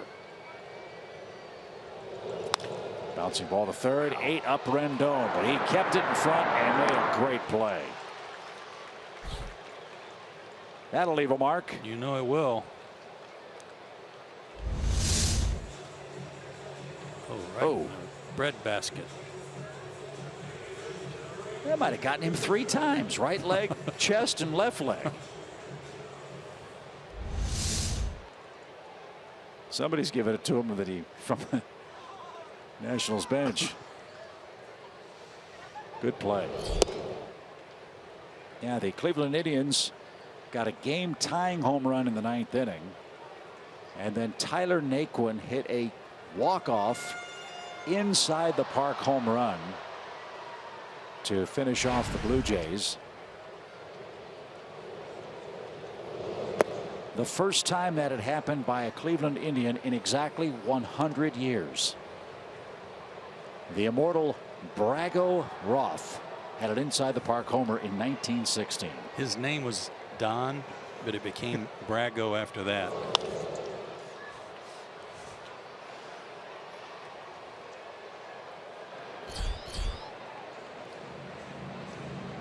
So the Indians have opened up a 7-game lead over the Tigers in the American League.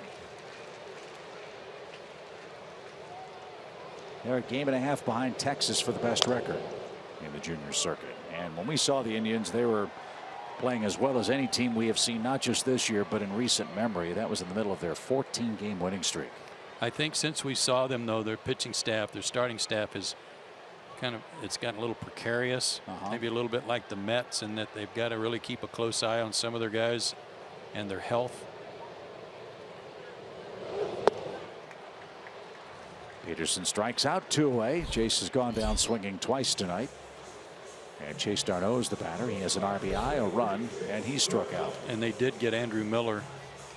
What a good pickup that was for their bullpen. Meanwhile, at last count,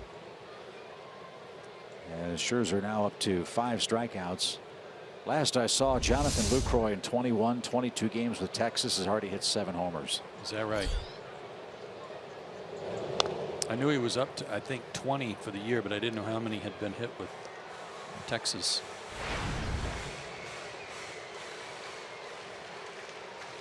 Sixth inning, 9-3 Nationals. Scherzer looking for victory number 13.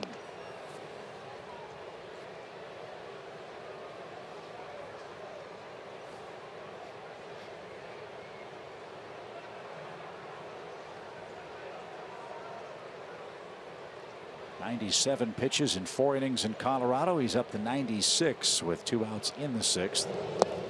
And he just got d'Arnaud to chase the flip to first in time. And that will retire the Braves. Off we go to the 7th. 6-run Washington lead.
With the Nationals tomorrow, and if you join us, you can enjoy brunch with a catered buffet featuring some of the newest Braves food creations and a Bloody Mary and mimosa bar. Go to Braves.com/brunch and get your spot at this awesome event.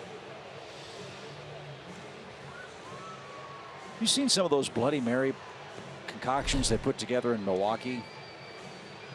Imagine a cup about that size with the Bloody Mary mix in it. And then a full cheeseburger, a giant piece of pizza, olives, pickles, a bratwurst, all on skewers sticking out of a cup. No thanks.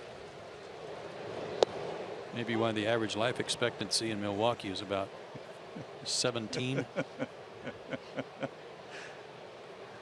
So I'm not sure if they'll have that concoction tomorrow, but you'll have to find out. And we hope you'll join us at the ballpark. The pitching matchup will be Joel De La Cruz and Gio Gonzalez. Braves live at 1 o'clock. First pitch at 1:35. Then we head to Arizona and San Francisco.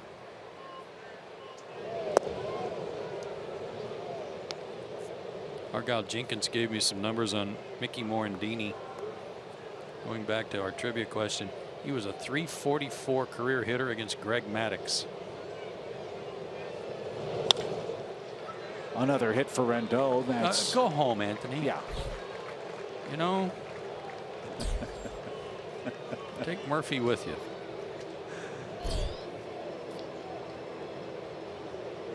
That's 7 hits allowed by Ryan Weber, and he came on in the 4th inning. You know, that's like Tony Gwynn type stuff. You talk about the great career of Tony Gwynn, Hall of Famer, 3,000 hits. You really gauge the greats by what they did against the greats. And Tony Gwynn's batting average against Tom Glavine, Greg Maddux, and John Smoltz was otherworldly.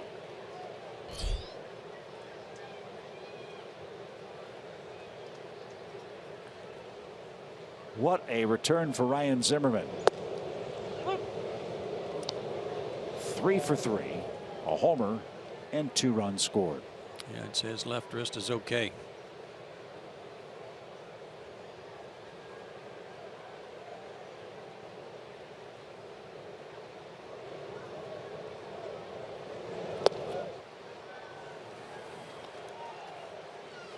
You mentioned the hits allowed by Ryan Weber so far, but he has not allowed a run. Not of his. And he's eating up some innings and saving the bullpen. Might be his last inning. His spot due up first in the bottom half. So that's low. 1 ball, 2 strikes. Ryan's had his share of bumps and bruises, but there have been some games where he's been very impressive because of his command and his breaking ball.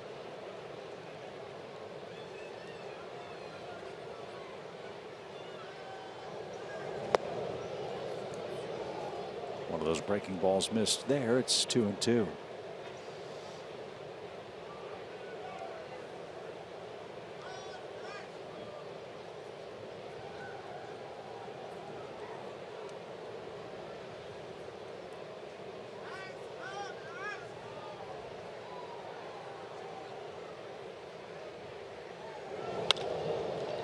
That's line foul and out of play. Still 2-2. Down on the farm, Gwinnett has a half-game lead in the South Division in the International League. Matt Whistler pitched game 1 of a doubleheader through all 7 innings. Gave up 3 earned runs with 4 strikeouts.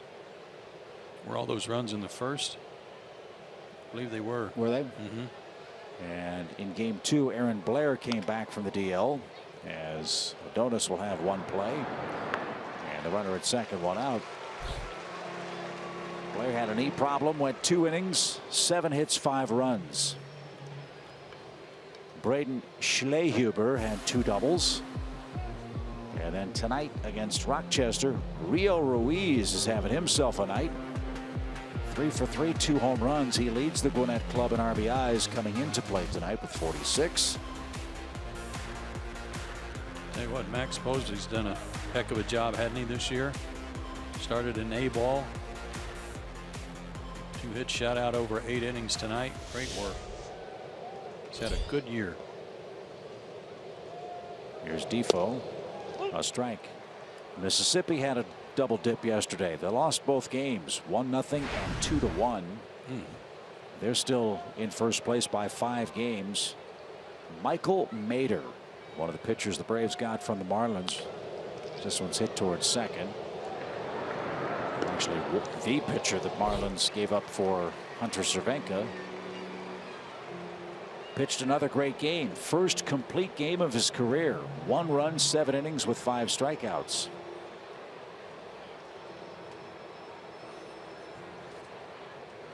So good work for Michael Mader.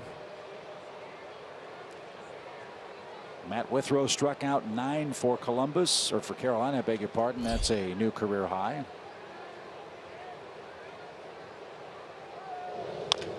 As a little tapper over the mound is going to be a tough play. And the throw to first is not in time. Scherzer legs out an infield hit. Gosh.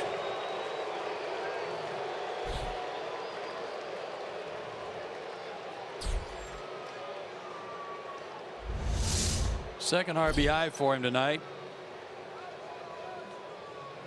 Darno did everything he could.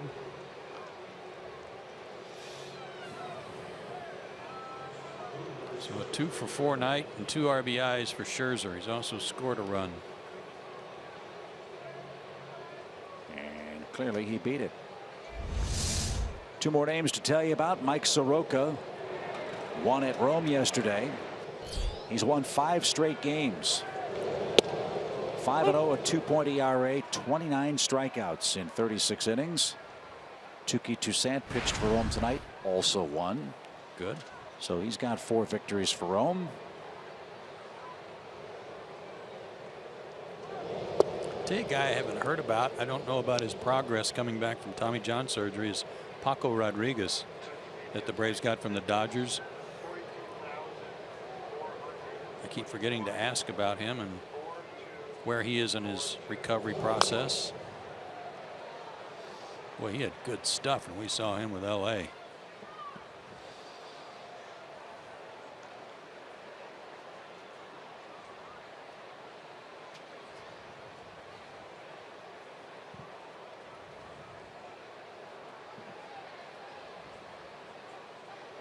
One ball, 2 strikes. And that takes care of Trey Turner. Turner's hit a home run, but he's also struck out twice. And we head to the 7th inning stretch. Washington now 10-3 in front.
Follow the Braves and Braves Baseball live with the MLB.com at Bat app. Stay up to the moment at any moment with Game Day. Live game video highlights, StatCast, news, and more. Download MLB.com at Bat, the #1 app for live baseball on your phone and your tablet. Washington seized command of the game in the 4th inning, scoring 8 times. They've added a run in the 7th, lead 10-3 behind Max Scherzer. And Ryan Weber will indeed be taken down as this crowd of 42,421 enjoys the stretch and gets ready for the Tori Kelly post-game concert.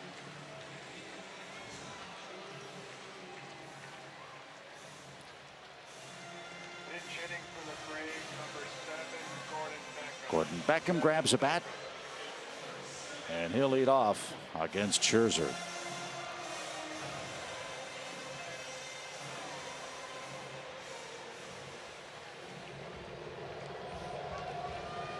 Ryan Weber with 3 2/3 innings, gave up a run. 8 hits. A couple of strikeouts. And no walks.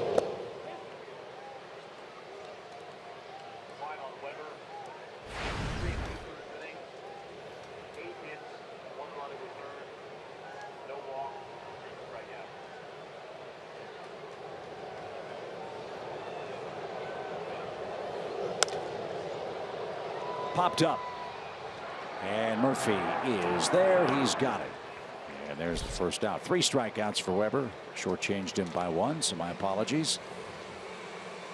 He did a good job. Yeah, I mean, you give up 8 hits and only 1 run. That's well, the thing is, he gave up 8 hits, 2 in every inning he was out there, but he didn't walk anybody, so he was able to pitch around that. He got 2 double plays. So he was very effective. And the pitcher bouncing one over his head there last in the top of this inning is the only run he allowed.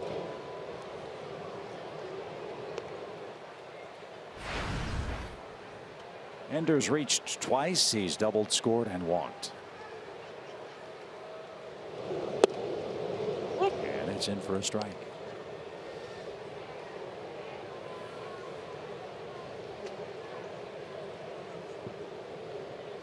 We'll charter out to Arizona after the game tomorrow. This one's hammered down the right field line. Bryce Harper giving chase through that wall. Dies at the base of the fence. And Ender Inciarte has another double.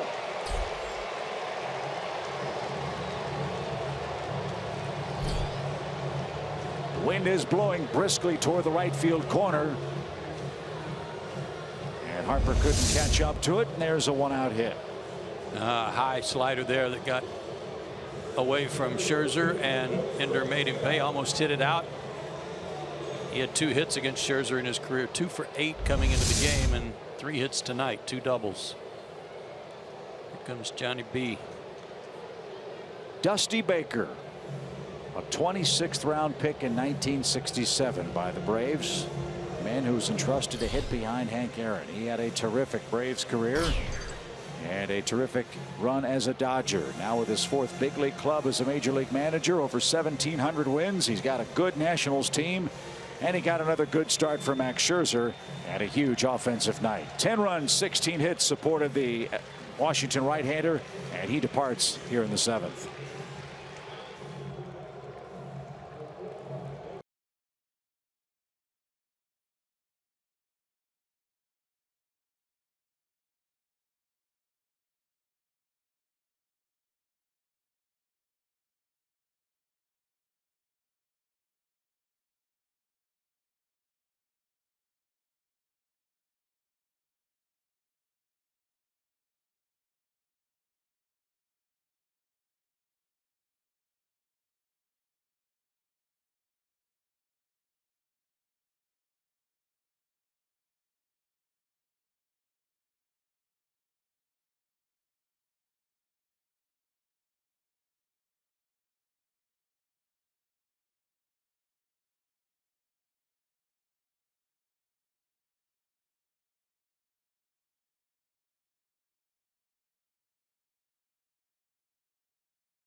Lose with 10 runs of support. Max Scherzer at one point trailed in this game 3-1, but his offense took care of that very, very quickly. Well, this was a good move, smart move by Dusty Baker. They got a 10-3 lead. There's no point in Scherzer being out there, you know, extending himself and tiring himself. He's pitched a good ball game to this point. They've got enough runs, save a few pitches and innings here heading to the dog days. Blake Trinan will face Adonis Garcia. Adonis has a 2-run double. He will take a 4-game hit streak into play here tomorrow.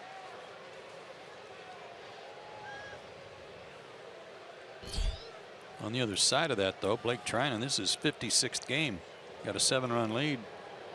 Might be somebody else down there you want to call on. Speaking of saving some arms. I think that's going to be a fascinating thing to follow for the Nationals. It always is this time of year. How you manage your bullpen, how fresh are the relievers down the stretch. And that's probably, if things stay the way they are, aren't going to have an easy time with their first-round matchup. As this one's hit a mile high and a right, playable for Bryce Harper. He makes the catch. Inciarte tags. They concede the base. 2 outs.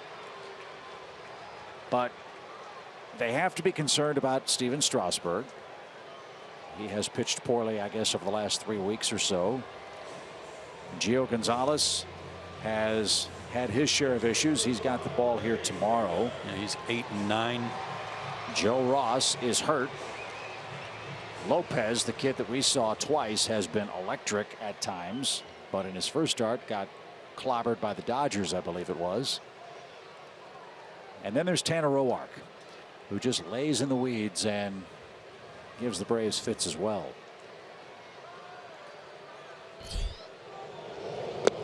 Number one, how does Dusty Baker set up his rotation for postseason play? Number two, who does he think his best 3 will be? And then If Gio Gonzalez isn't, can Gio Gonzalez pitch effectively out of the bullpen, because they only have one lefty reliever, and that's Oliver Perez. Yeah, they got to find some help there.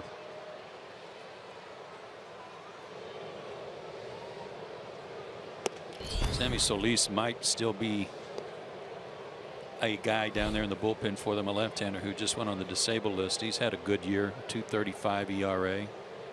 Strikes out a lot of people. Also walks a lot of people. He's left-handed. And his left shoulder is what's causing him trouble now. That one all the way to the backstop, and INCIARTE will score. And almost ran over Phil Cuzzy. So a gift run for Atlanta. INCIARTE comes home with the 4th Braves tally. It's 10-4 now.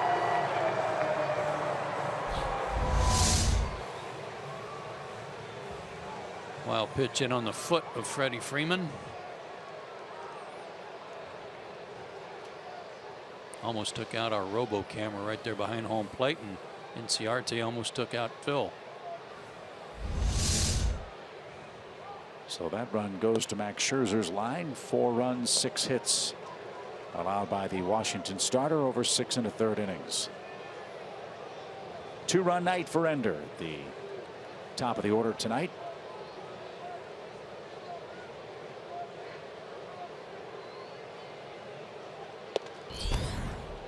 And Freddie will take a walk.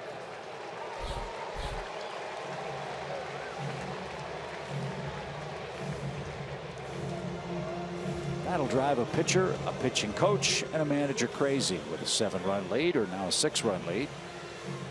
And Freeman's aboard with 2 outs. Here's Kemp. I don't know what's going on in Baltimore. They must have a lot of nitrogen in the air. Tonight it's 10-1 Houston. It's late in the game. Wow. Top of the 7th still. And they've just been having a homer fest, and Wilson Ramos looks like he'd like to go home with Rendon. Last time up, Ramos made the last out in the 6th inning, hit a ground ball to Freddie, and he never ran. He never even got out of the batter's box. And remember, he accounted for all 3 outs in that big 4th inning. He hasn't joined in on the fun. Yeah, last night Baltimore against Houston hit 4 homers in the 1st inning. And there were 4 homers hit before they had their first out, and still lost the game.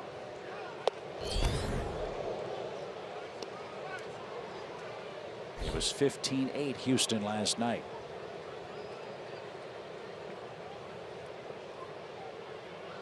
I want to say Baltimore, by American League rankings, their pitching staff is among the best. Well, their closer certainly is, Zach Britton. Yeah.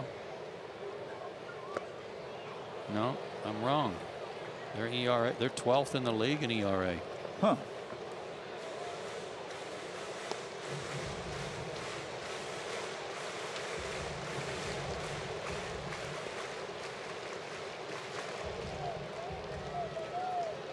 First in homers, though. Got that going for him. That takes care of it. Yeah.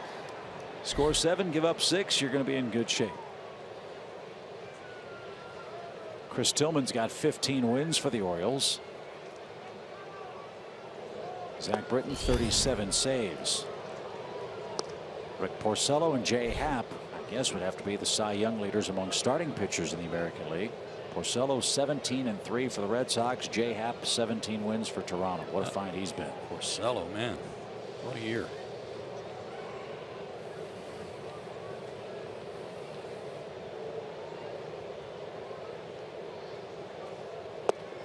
Swing and a miss, and Matt Kemp is retired. The Braves get a run in the 7th inning. It's 10-4.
is sponsored by Synovus, the bank of here, and Xfinity. X1 from Xfinity will change the way you experience sports.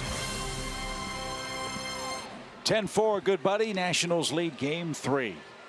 Here in Atlanta, only 4,000 seats are left for the last game at Turner Field on Sunday, October 2nd, when the Detroit Tigers wrap up regular season play. You can also get any other 2016 game for up to 60% off the gate price. Get your seats for the final day at Turner Field fast. Braves.com/final game today. 42,000 plus here for the Braves and Nationals on a drizzly Saturday night. Torrey Kelly in concert as soon as we wrap things up with the Nationals. As we head to the 8th inning, Atlanta has their third pitcher, Arodys Vizcaíno, set to work. Yeah, it's good to get an opportunity for Vizcaíno to get back out there. His first outing since coming back from the DL was an ugly one the other night. First game of this series. Did not record an out. Gave up a hit, 2 walks, and hit a batter, and they all scored.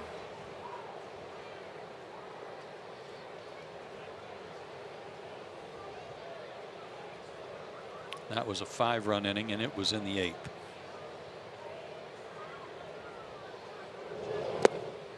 Tonight, an 8-run inning in the 4th.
Full count for Worth. Talking about last night about how Worth is having a hard time catching up the fastball, especially anything away, because I was just watching him from our vantage point and how his stride and everything with his hips is leaving the home plate area.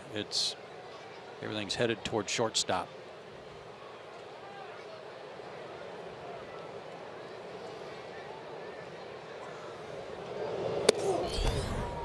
That buzzed the tower, and Worth is aboard with a leadoff walk. So Vizcaíno has not found the strike zone with any consistency since he's come back from injury. And here's Daniel Murphy, who's had a whale of a night. First pitch swing in that 4th inning. No stride. He's turned on one. And aimed it right at a Nationals fan. Murphy's put 5 points on his batting average. He's up to 349 now. DJ LeMahieu started play at 343. Rockies second baseman, second in the National League batting title chase.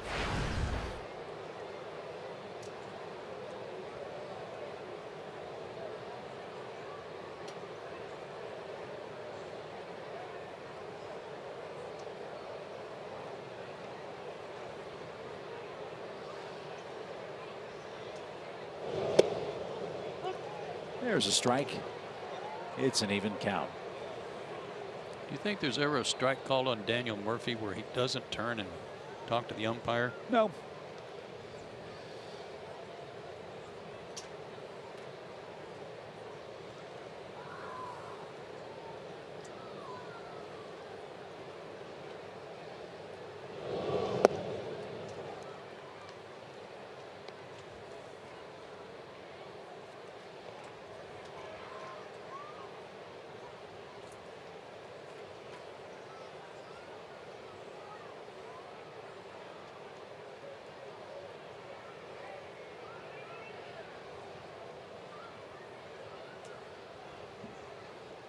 Well, the Braves have been pitching out of the stretch a lot on this homestand, haven't they?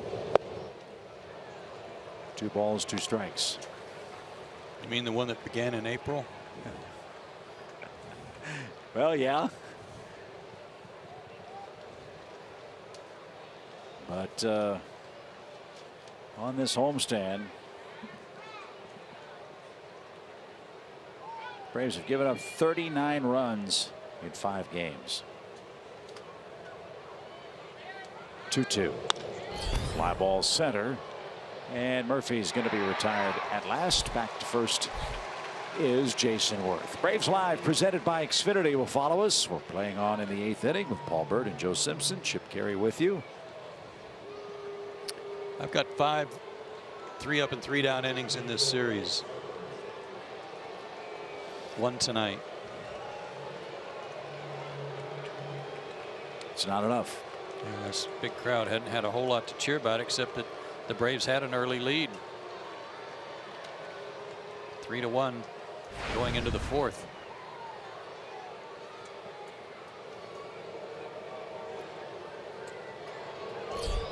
Harper has 2 singles.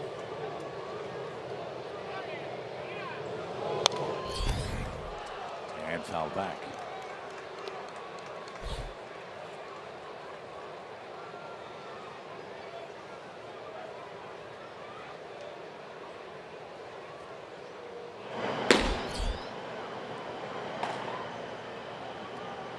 Belisle is getting ready for the 8th.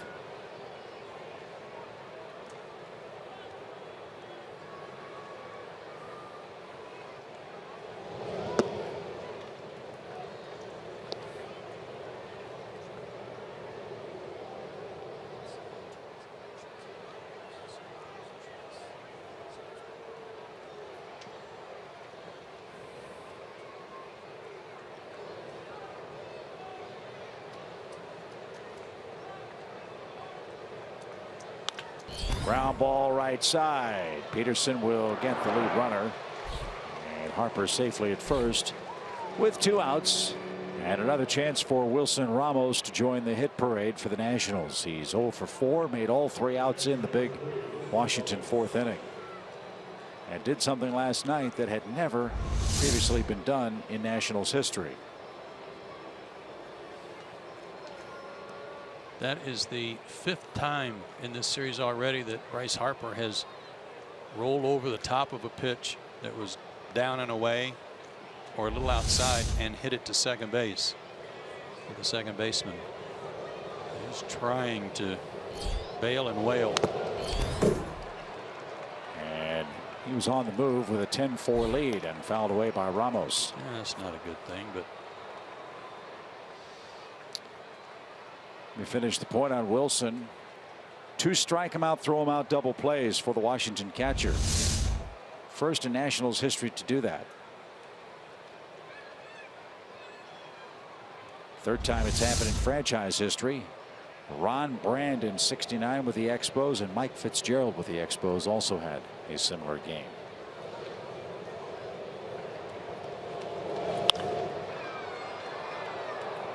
Into the seats, foul.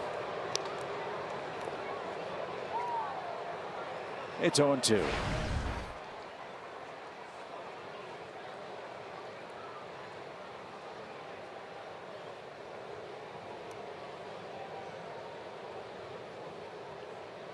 Six-run lead in the 8th inning, trying to steal. I guess these days that's acceptable.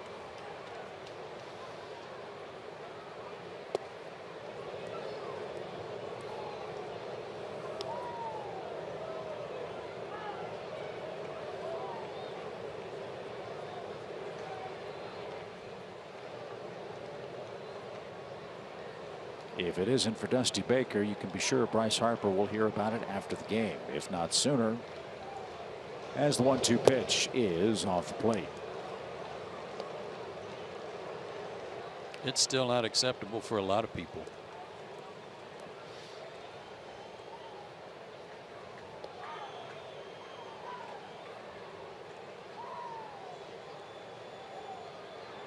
But he's probably telling Freddie, I'm just trying to make baseball fun again. 2-2 is strike 3 called, as Phil Cuzzi, I think, has had enough.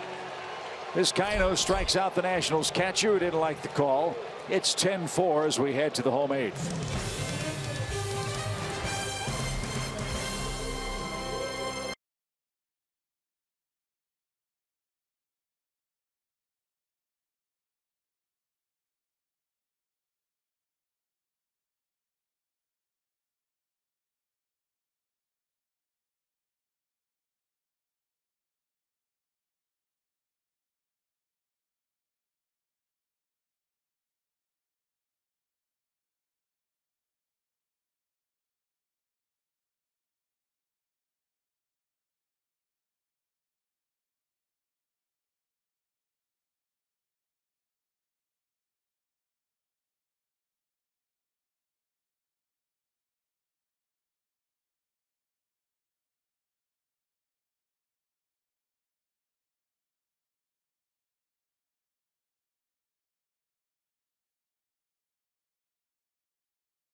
Tomorrow, hope you'll join us for the finale of the homestand. 1:35 first pitch.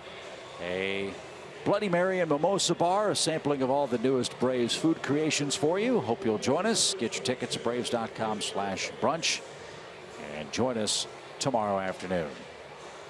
Torrey Kelly's waiting in the wings.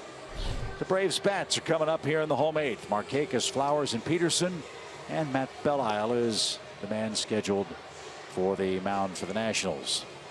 Belisle, a third of an inning last night, gave up a hit, a couple of runs, one was earned. He's done a good job for these guys in his first year with them. 31 games, 6-26 on the walks and strikeouts.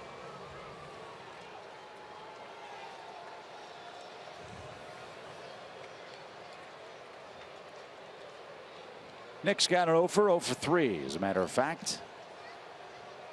We'll try to prolong a 4-game hitting streak. A hit in each of those 4 games. Braves have 4 runs, 6 hits tonight, 10 runs, 16 hits for the Nationals, who are trying to beat the Braves for an 11th time in 12 meetings. In fact, the Nationals have just worn out the Braves over the last 30 games. The Nationals have won 24 of those 30 coming into play tonight. That's beginning with the first matchup last year. And Atlanta in those 30 games has been outscored by an astounding 80 runs. Yikes.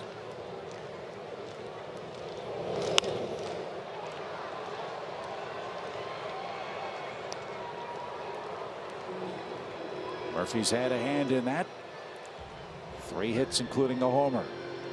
Zimmerman back from a wrist problem, 3 for 4 with a homer. Bryce Harper, 2 hits, a walk and a steal. Trey Turner, a 3-run bomb. And a big inning, the 4th, where 12 Nationals came to the plate, 7 scored. They set a franchise record in the Washington portion of their franchise with 8 straight hits. And 8 runs. 1 ball, 2 strikes.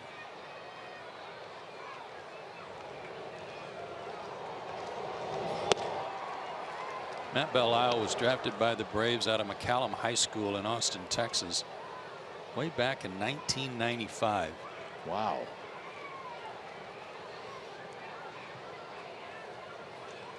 He's 35 years old now. Harper is going to catch that one out. And he was a surefire first-round draft pick. He was maybe even a top 10 pick. But he hurt his knee in high school, sliding into home plate, as I recall, and tore his knee up. And the Braves were able to get him in the second round. That was the Braves' first pick that year. So how old is Matt? He's 35. Oh, he's 35. Okay. And drafted in 95. Yeah. Wow. Quite a professional career. He's in his 11th big league career. Big league season. Into left, that'll drop for Tyler Flowers. He's had a good night at the plate. Tyler's 2 for 4. And Jace Peterson's the batter. Had Chan look it up. Talked about how rough this homestand has been for the Braves. Haven't won a game yet. Braves opponents 39 runs, 59 hits, 30 walks. And the Twins and Nationals to this point have had 71 at-bats with runners in scoring position. That's 5 games. That's 26 innings.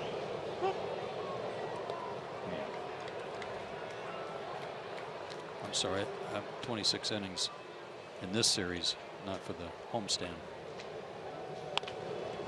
To short. Defoe got a big hop, couldn't handle it, and everybody's safe.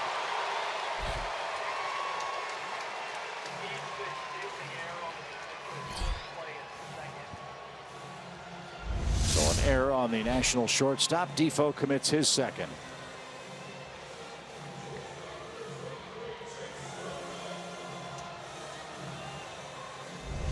Braves have been outscored by 22 runs in this series. The opposition 25 hits with runners at second or third base. The Braves have 4. But a chance for d'Arnaud to improve those numbers. He has an RBI and a ground out. Chase 0 for 3.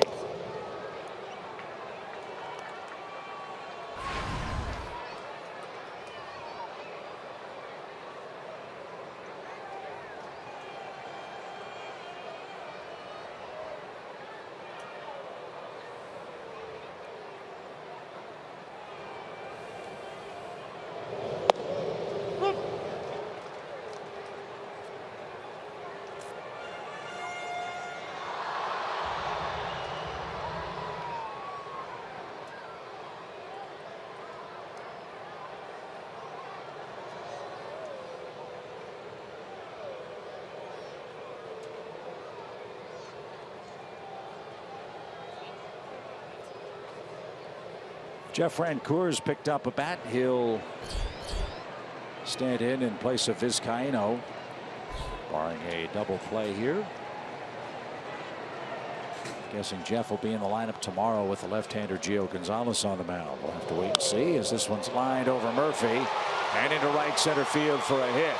Flowers will head to third base. He'll stop there. Murphy with a nice deke.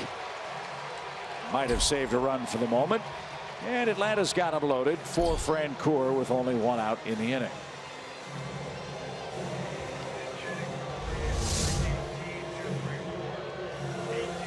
Nice piece of hitting by Chase going the other way. 0 for 2 with a walk last night. 1 for 4 with a run scored tonight.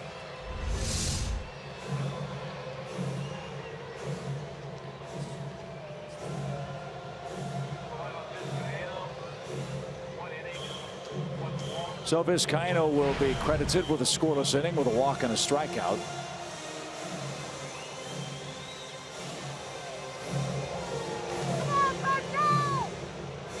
And this crowd of 42,000 still has some hope. It's a 6-run game. Bases loaded for Francoeur. And then the top of the order, which has been so good for the Braves, is lurking.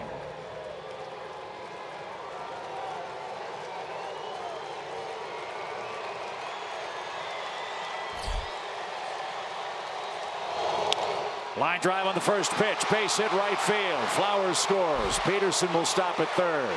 It's a 10-5 game.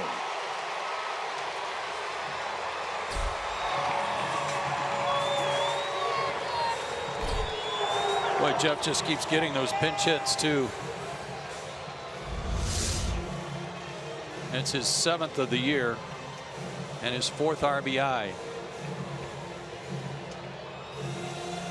Slider, maybe a cutter. And Jeff went with it.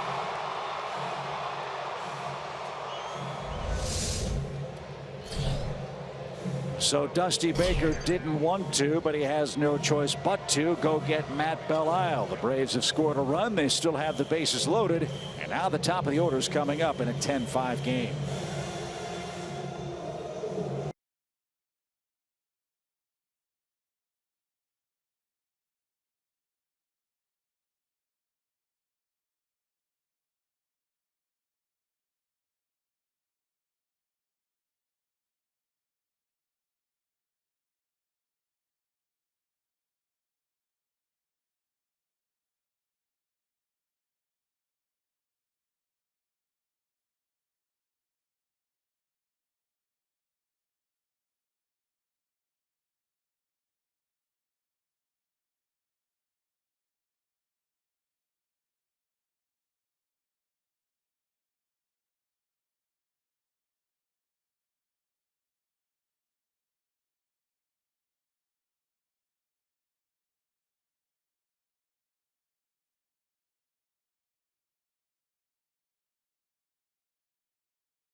A run across here in the 8th inning. Bases are still loaded.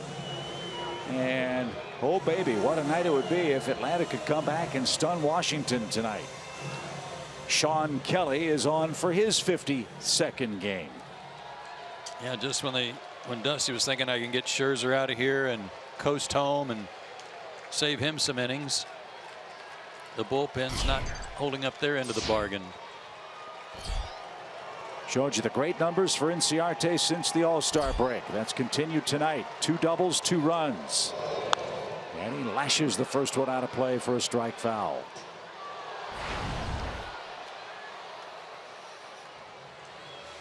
Now the question is Melanson available tonight? Talked about that last night. He pitched in a blowout game in the first game of the series. Had to throw a lot of pitches here last night. Won't know unless the Braves edge a little closer.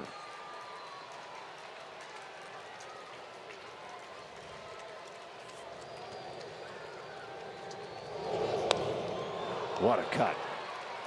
High fastball out of the zone, and it's 0-2.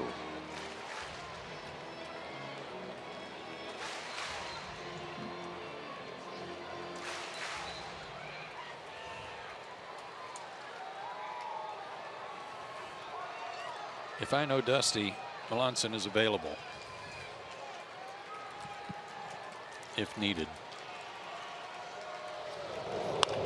Ground ball up the middle, right to Murphy, who bobbles it. Defoe picked it up. Throw off the bag. A run is in, and the inning continues. Well, last night the Nationals had some late inning defensive issues that gave the Braves some hope. They've just committed another mistake here in the 8th inning that plates a second run. But they're now 2 outs in Adonis Garcia. Yeah, he tried to bowl it over there, and then in the process dragged Defoe right into the path of d'Arnaud. So it's a fielder's choice. RBI, you can't assume the double play. Murphy lost the handle, and a fortunate bounce right to Defoe. Make that Francoeur. I beg your pardon. So first and third for Adonis Garcia. A home run would make it a 1-run game. Unbelievably, 10-6 is the score.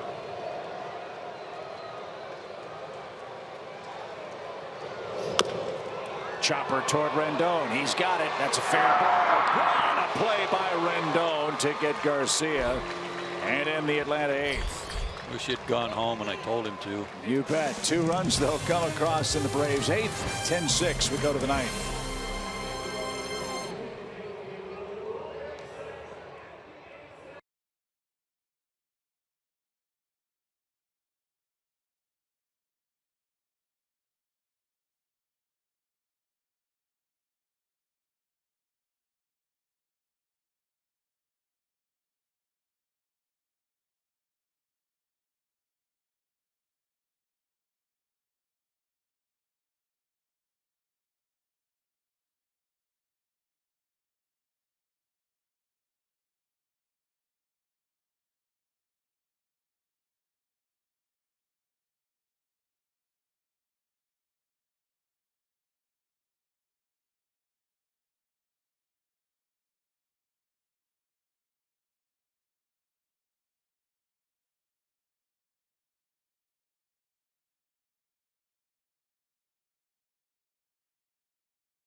Toyota key plays. Well, they're long balls, and they were certainly key. First pitch, first at bat for Zimmerman. Back from the DL, he goes deep. Daniel Murphy led off the 8-run 4th inning with a long ball. And then in the 8th inning, Trey Turner did it again, a 3-run shot.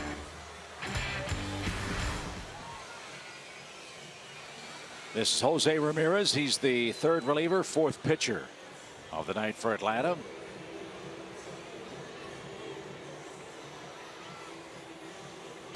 Jose pitched a scoreless inning a couple of nights ago against the Nationals. Second time he's been with the big club. Made the opening day roster, you might recall. Was designated for assignment in early April.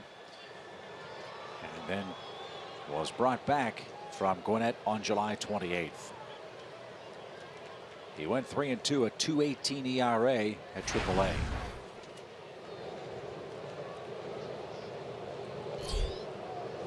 Big night for Anthony Rendon.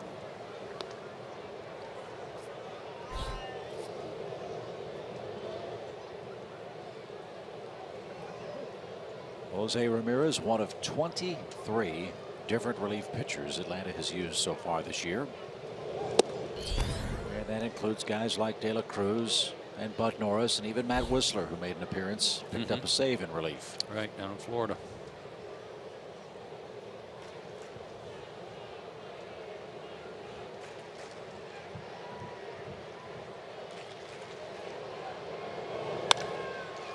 Driven toward the gap in right center. Nobody's getting out. It's going to bounce off the State Farm side, and Rendon has a 4-hit game.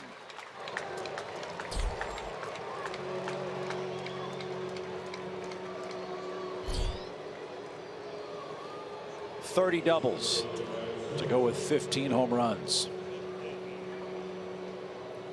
And the Nationals have 17 hits tonight. Yeah, I said last night that the Braves have done a good job from an average standpoint against a lot of their key hitters all year long.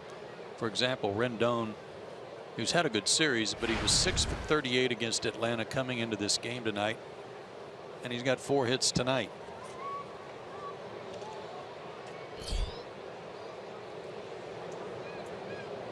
First 4-hit game for Rendon this year as that one gets away from Flowers, and Rendon moves up to third base. In case you wondered, the most hits for the Nationals in a 9-inning game is 19.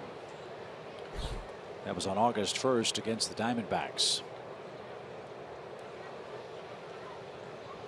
And guessing there was a cross-up. Let's yeah, see. Flowers got crossed up the other night against Cabrera and almost broke his thumb. This time almost off the wrist. He was looking for a breaking ball, and that fastball, and Ramirez throws hard. Looked like it caught mostly glove, and that's a good thing. Infield comes in for Zimmerman. Ryan's got 3 hits tonight.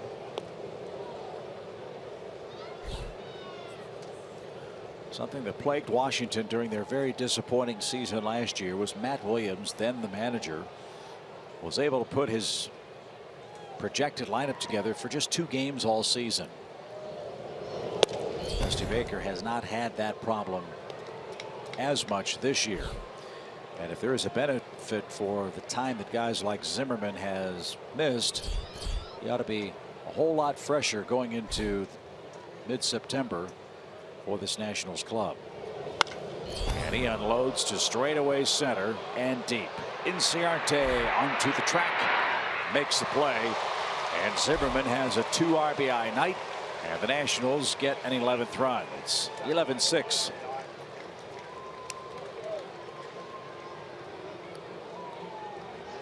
.40 RBIs for Zimmerman.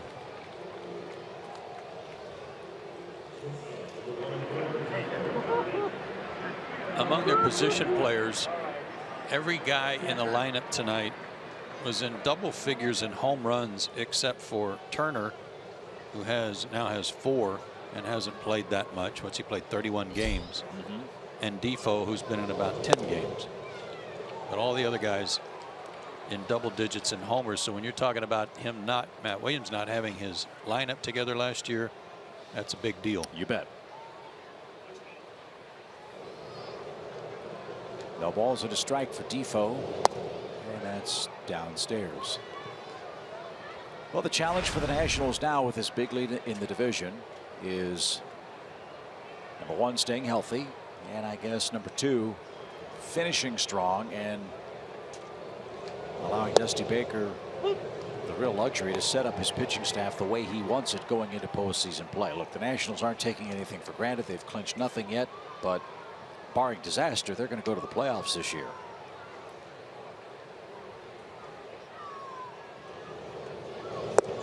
And can the Nationals erase 2 very frustrating performances in even-numbered years in postseason play? I think most importantly, you're able to rest guys when you want and when they need it, so that they're somewhat fresh going into the postseason. Chris Heisey's going to pinch hit. That's what made what the Braves did all those years so impressive. Yeah, they had some really tight pennant races, and there were other years where they had big divisional wins. And that's a real challenge. The old adage, rest versus rust. How hard is it to keep that edge knowing that you're in really good position to make postseason play and then turn it up a notch or 2 and sometimes 3 when the bell rings for playoff time? It's funny too, depends on who you ask what they preferred, because I remember asking especially the pitchers, Glavine or Smoltz in particular, which they preferred, and you'd get a different answer from one guy or the other.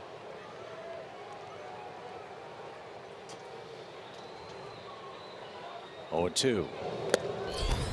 If you ask a hockey coach, I want a hot goalie going into postseason play, because a hot goalie will cover up a lot of mistakes.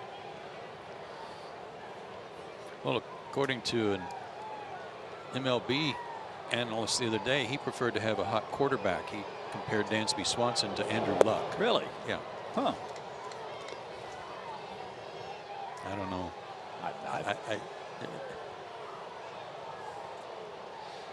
I'll let you figure that one out.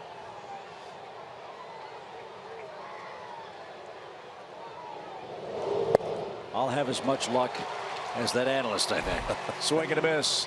Takes care of Heisey, and it's last call time for the Braves. Washington up 11-6.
and a young man who experienced a big thrill will hope to experience another one tonight. We'll tell you about it on Braves Live, presented by Xfinity.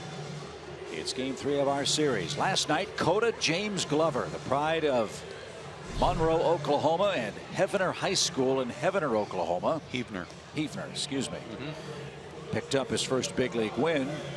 And of note on the biography of Coda Glover, he's of Cherokee descent. And his first name means bear in the Cherokee language. He looks it. Tell you what, he was bringing it last night. Hard slider. And Freddie Freeman says, I got that covered. And he'll head back to first with a leadoff single. So Freeman extends his hitting streak to 10 games with a 9th inning hit. Boy, first pitch greeting. Glover played college ball at Eastern Oklahoma State College, then Oklahoma State. Had Tommy John surgery, was a career reliever. Nationals got him in the 8th round in 2015. He's pitched at Potomac, Harrisburg, Syracuse, and now the big leagues. And averaged almost 11 strikeouts per 9 innings in the minor leagues. Well, there's the slider that we saw last night at 89 and 90. Freddie's now 2 for 2 off of him. He had a first pitch double last night off of him.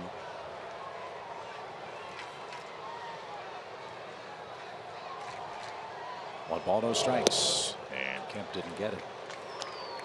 For a guy that throws 98 and has a wipeout slider, Heavener is a perfect hometown name, isn't it? Yes, it is.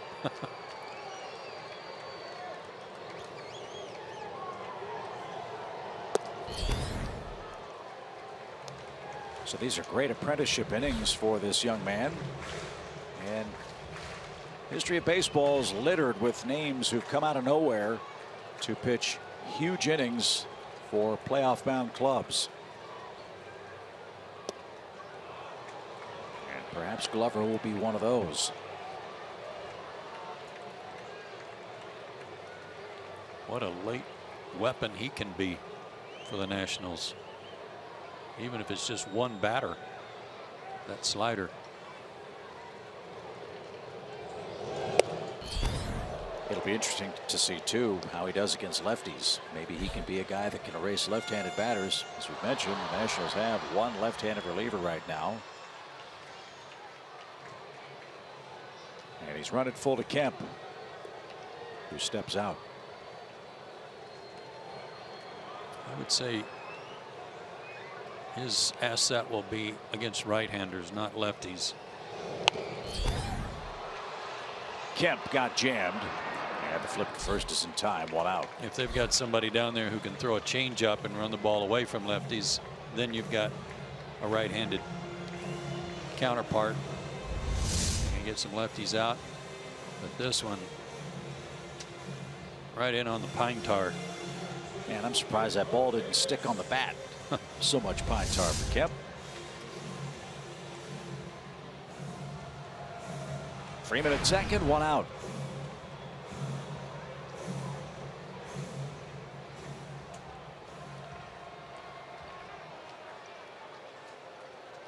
Nick Markakis, a rare 0 for night.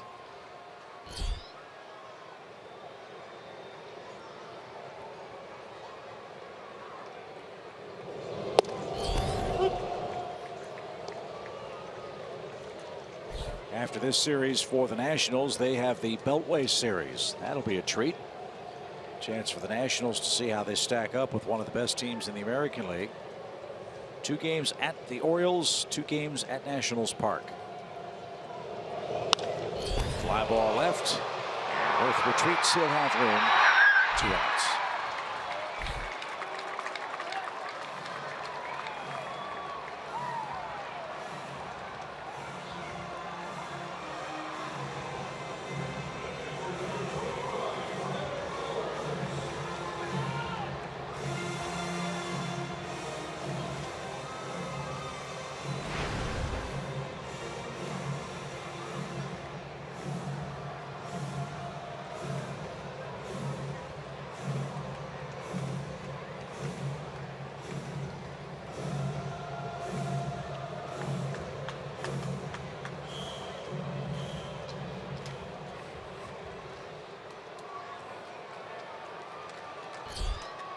Tyler Flowers, the final hope for the Braves. Bookend hits in 4 at-bats for the Atlanta catcher. And it's in for a strike.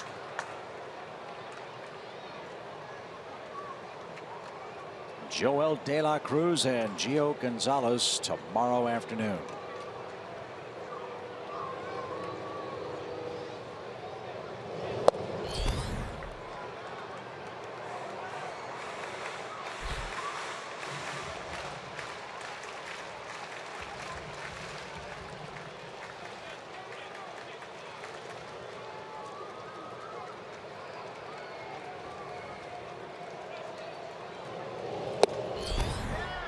He went around, and now it's 1-2.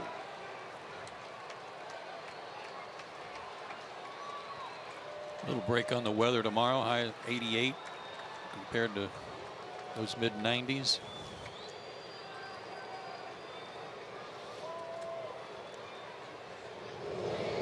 Steamy night tonight. Felt like 89 degrees from the first pitch on.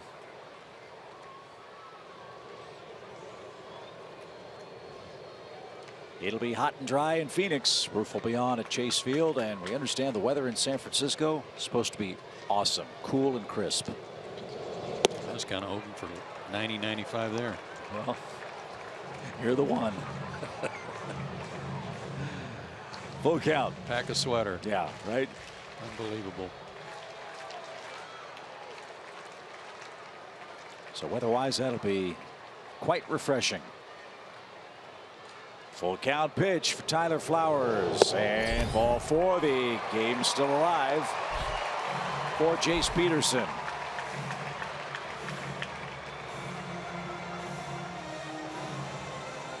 Before I forget, Jace wanted me to say hello and send get well greetings to his pal AJ Pierzynski. Hoping his leg's feeling better and on the mend. Mike Maddox out for a visit.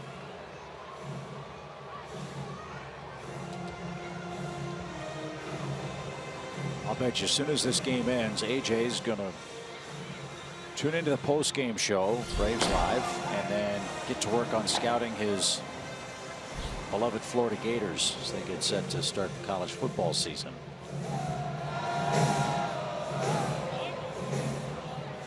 Fans still doing the chop and the chant here. I'd like to see a late 2-out lightning-like rally before Miss Tori shows up for her concert.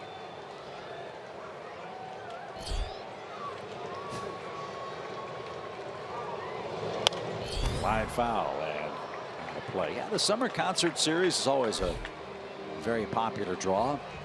And what a thrill it must be for the performers, albeit in a unique setting like a baseball stadium. I don't know much about Tori Kelly, but I would guess 42,000 people might be the biggest crowd she's ever performed in front of. Could be. Little flare down the left field line. That's in for a hit. Freeman chugs around and scores. Peterson doubles. And the Braves are still alive. It's 11-7. And Dusty Baker is close to chewing right through it. That toothpick he sports. He does not want to have to go to the bullpen, but he's going to have to. That slider came again right into a lefty. That's why anything breaking into a lefty is not such a good thing late in the ball game if you got runners on base. And again, Jace has been struggling. So has Gordon Beckham. Good for Jace to get his 2-hit game in there tonight and an RBI. Coda Glover goes 2/3 of an inning. 2 hits. A 2-out walk has helped Atlanta's cause, and the Braves are still alive in the 9th.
outs, 2 on. And Mark Melanson is going to be summoned by Dusty Baker. Not exactly what the Nationals skipper had in mind, especially after the Nationals led this game 10-4 entering the bottom of the 7th inning.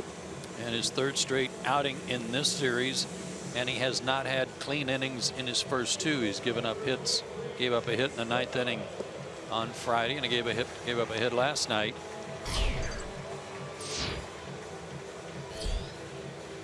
Looking to see if d'Arnaud faced him, and he did. He got a base hit, a pinch hit single off of him Friday night.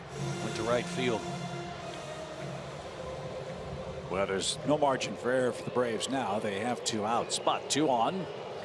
And we'll see what Melanson has in his 3rd straight game. Well, even just a single makes it an 11-9 game and brings up the tying run. That would be significant. Anthony Recker's on deck.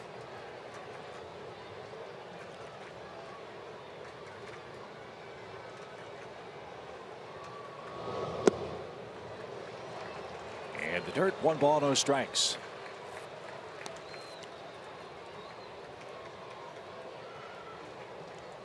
Miami won tonight in Pittsburgh. Mets won tonight in San Francisco. Phillies won tonight in Citizens Bank Park over the Cardinals. Those are the Eastern results. Here it's 11-7 Washington.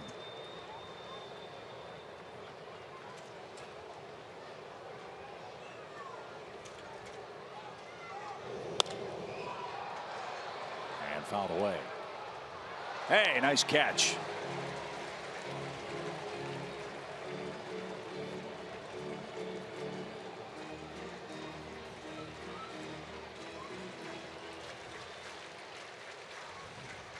Melanson in constant motion. Yeah, we talked about him being fidgety last night. Same thing tonight.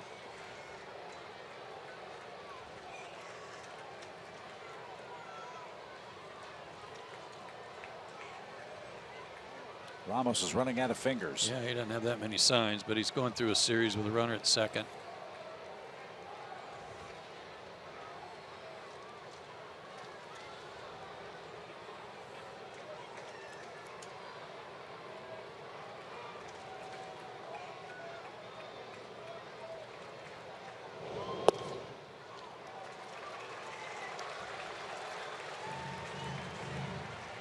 Keep the game alive any way you can. A lot of cutters from him. That was one that broke off the plate.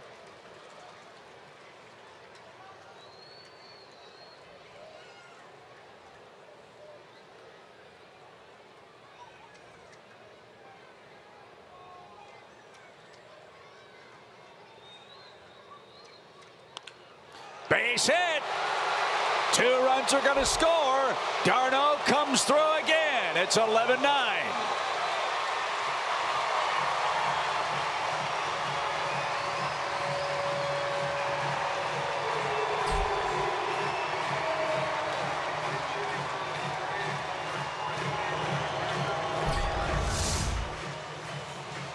Cutter, bang back at him.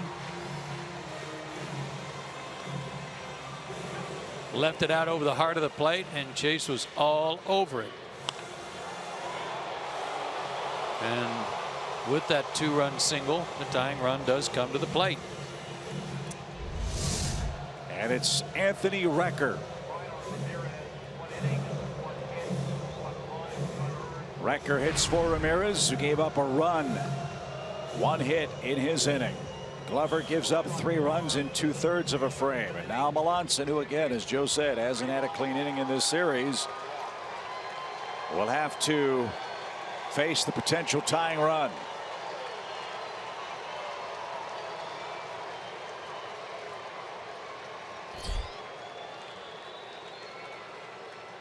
What a wild night.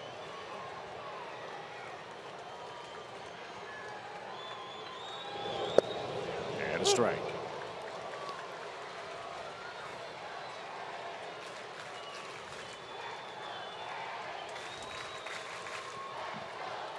Recker's 0 for 1 in his career against Melanson.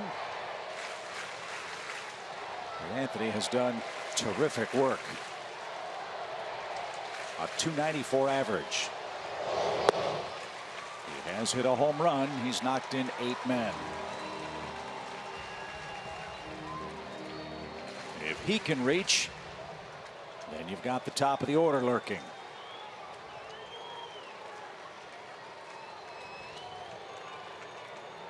Recker's homer this year came against Washington. This one, those popped up. Zimmerman at first. He's got it. And again, the Nationals survive in Atlanta. The Braves gave them a finish, scoring 5 runs in their last 2 tries, but they fall 2 runs short as Washington wins it 11-9. Joe and I will take the break, come back and recap it for you right after this.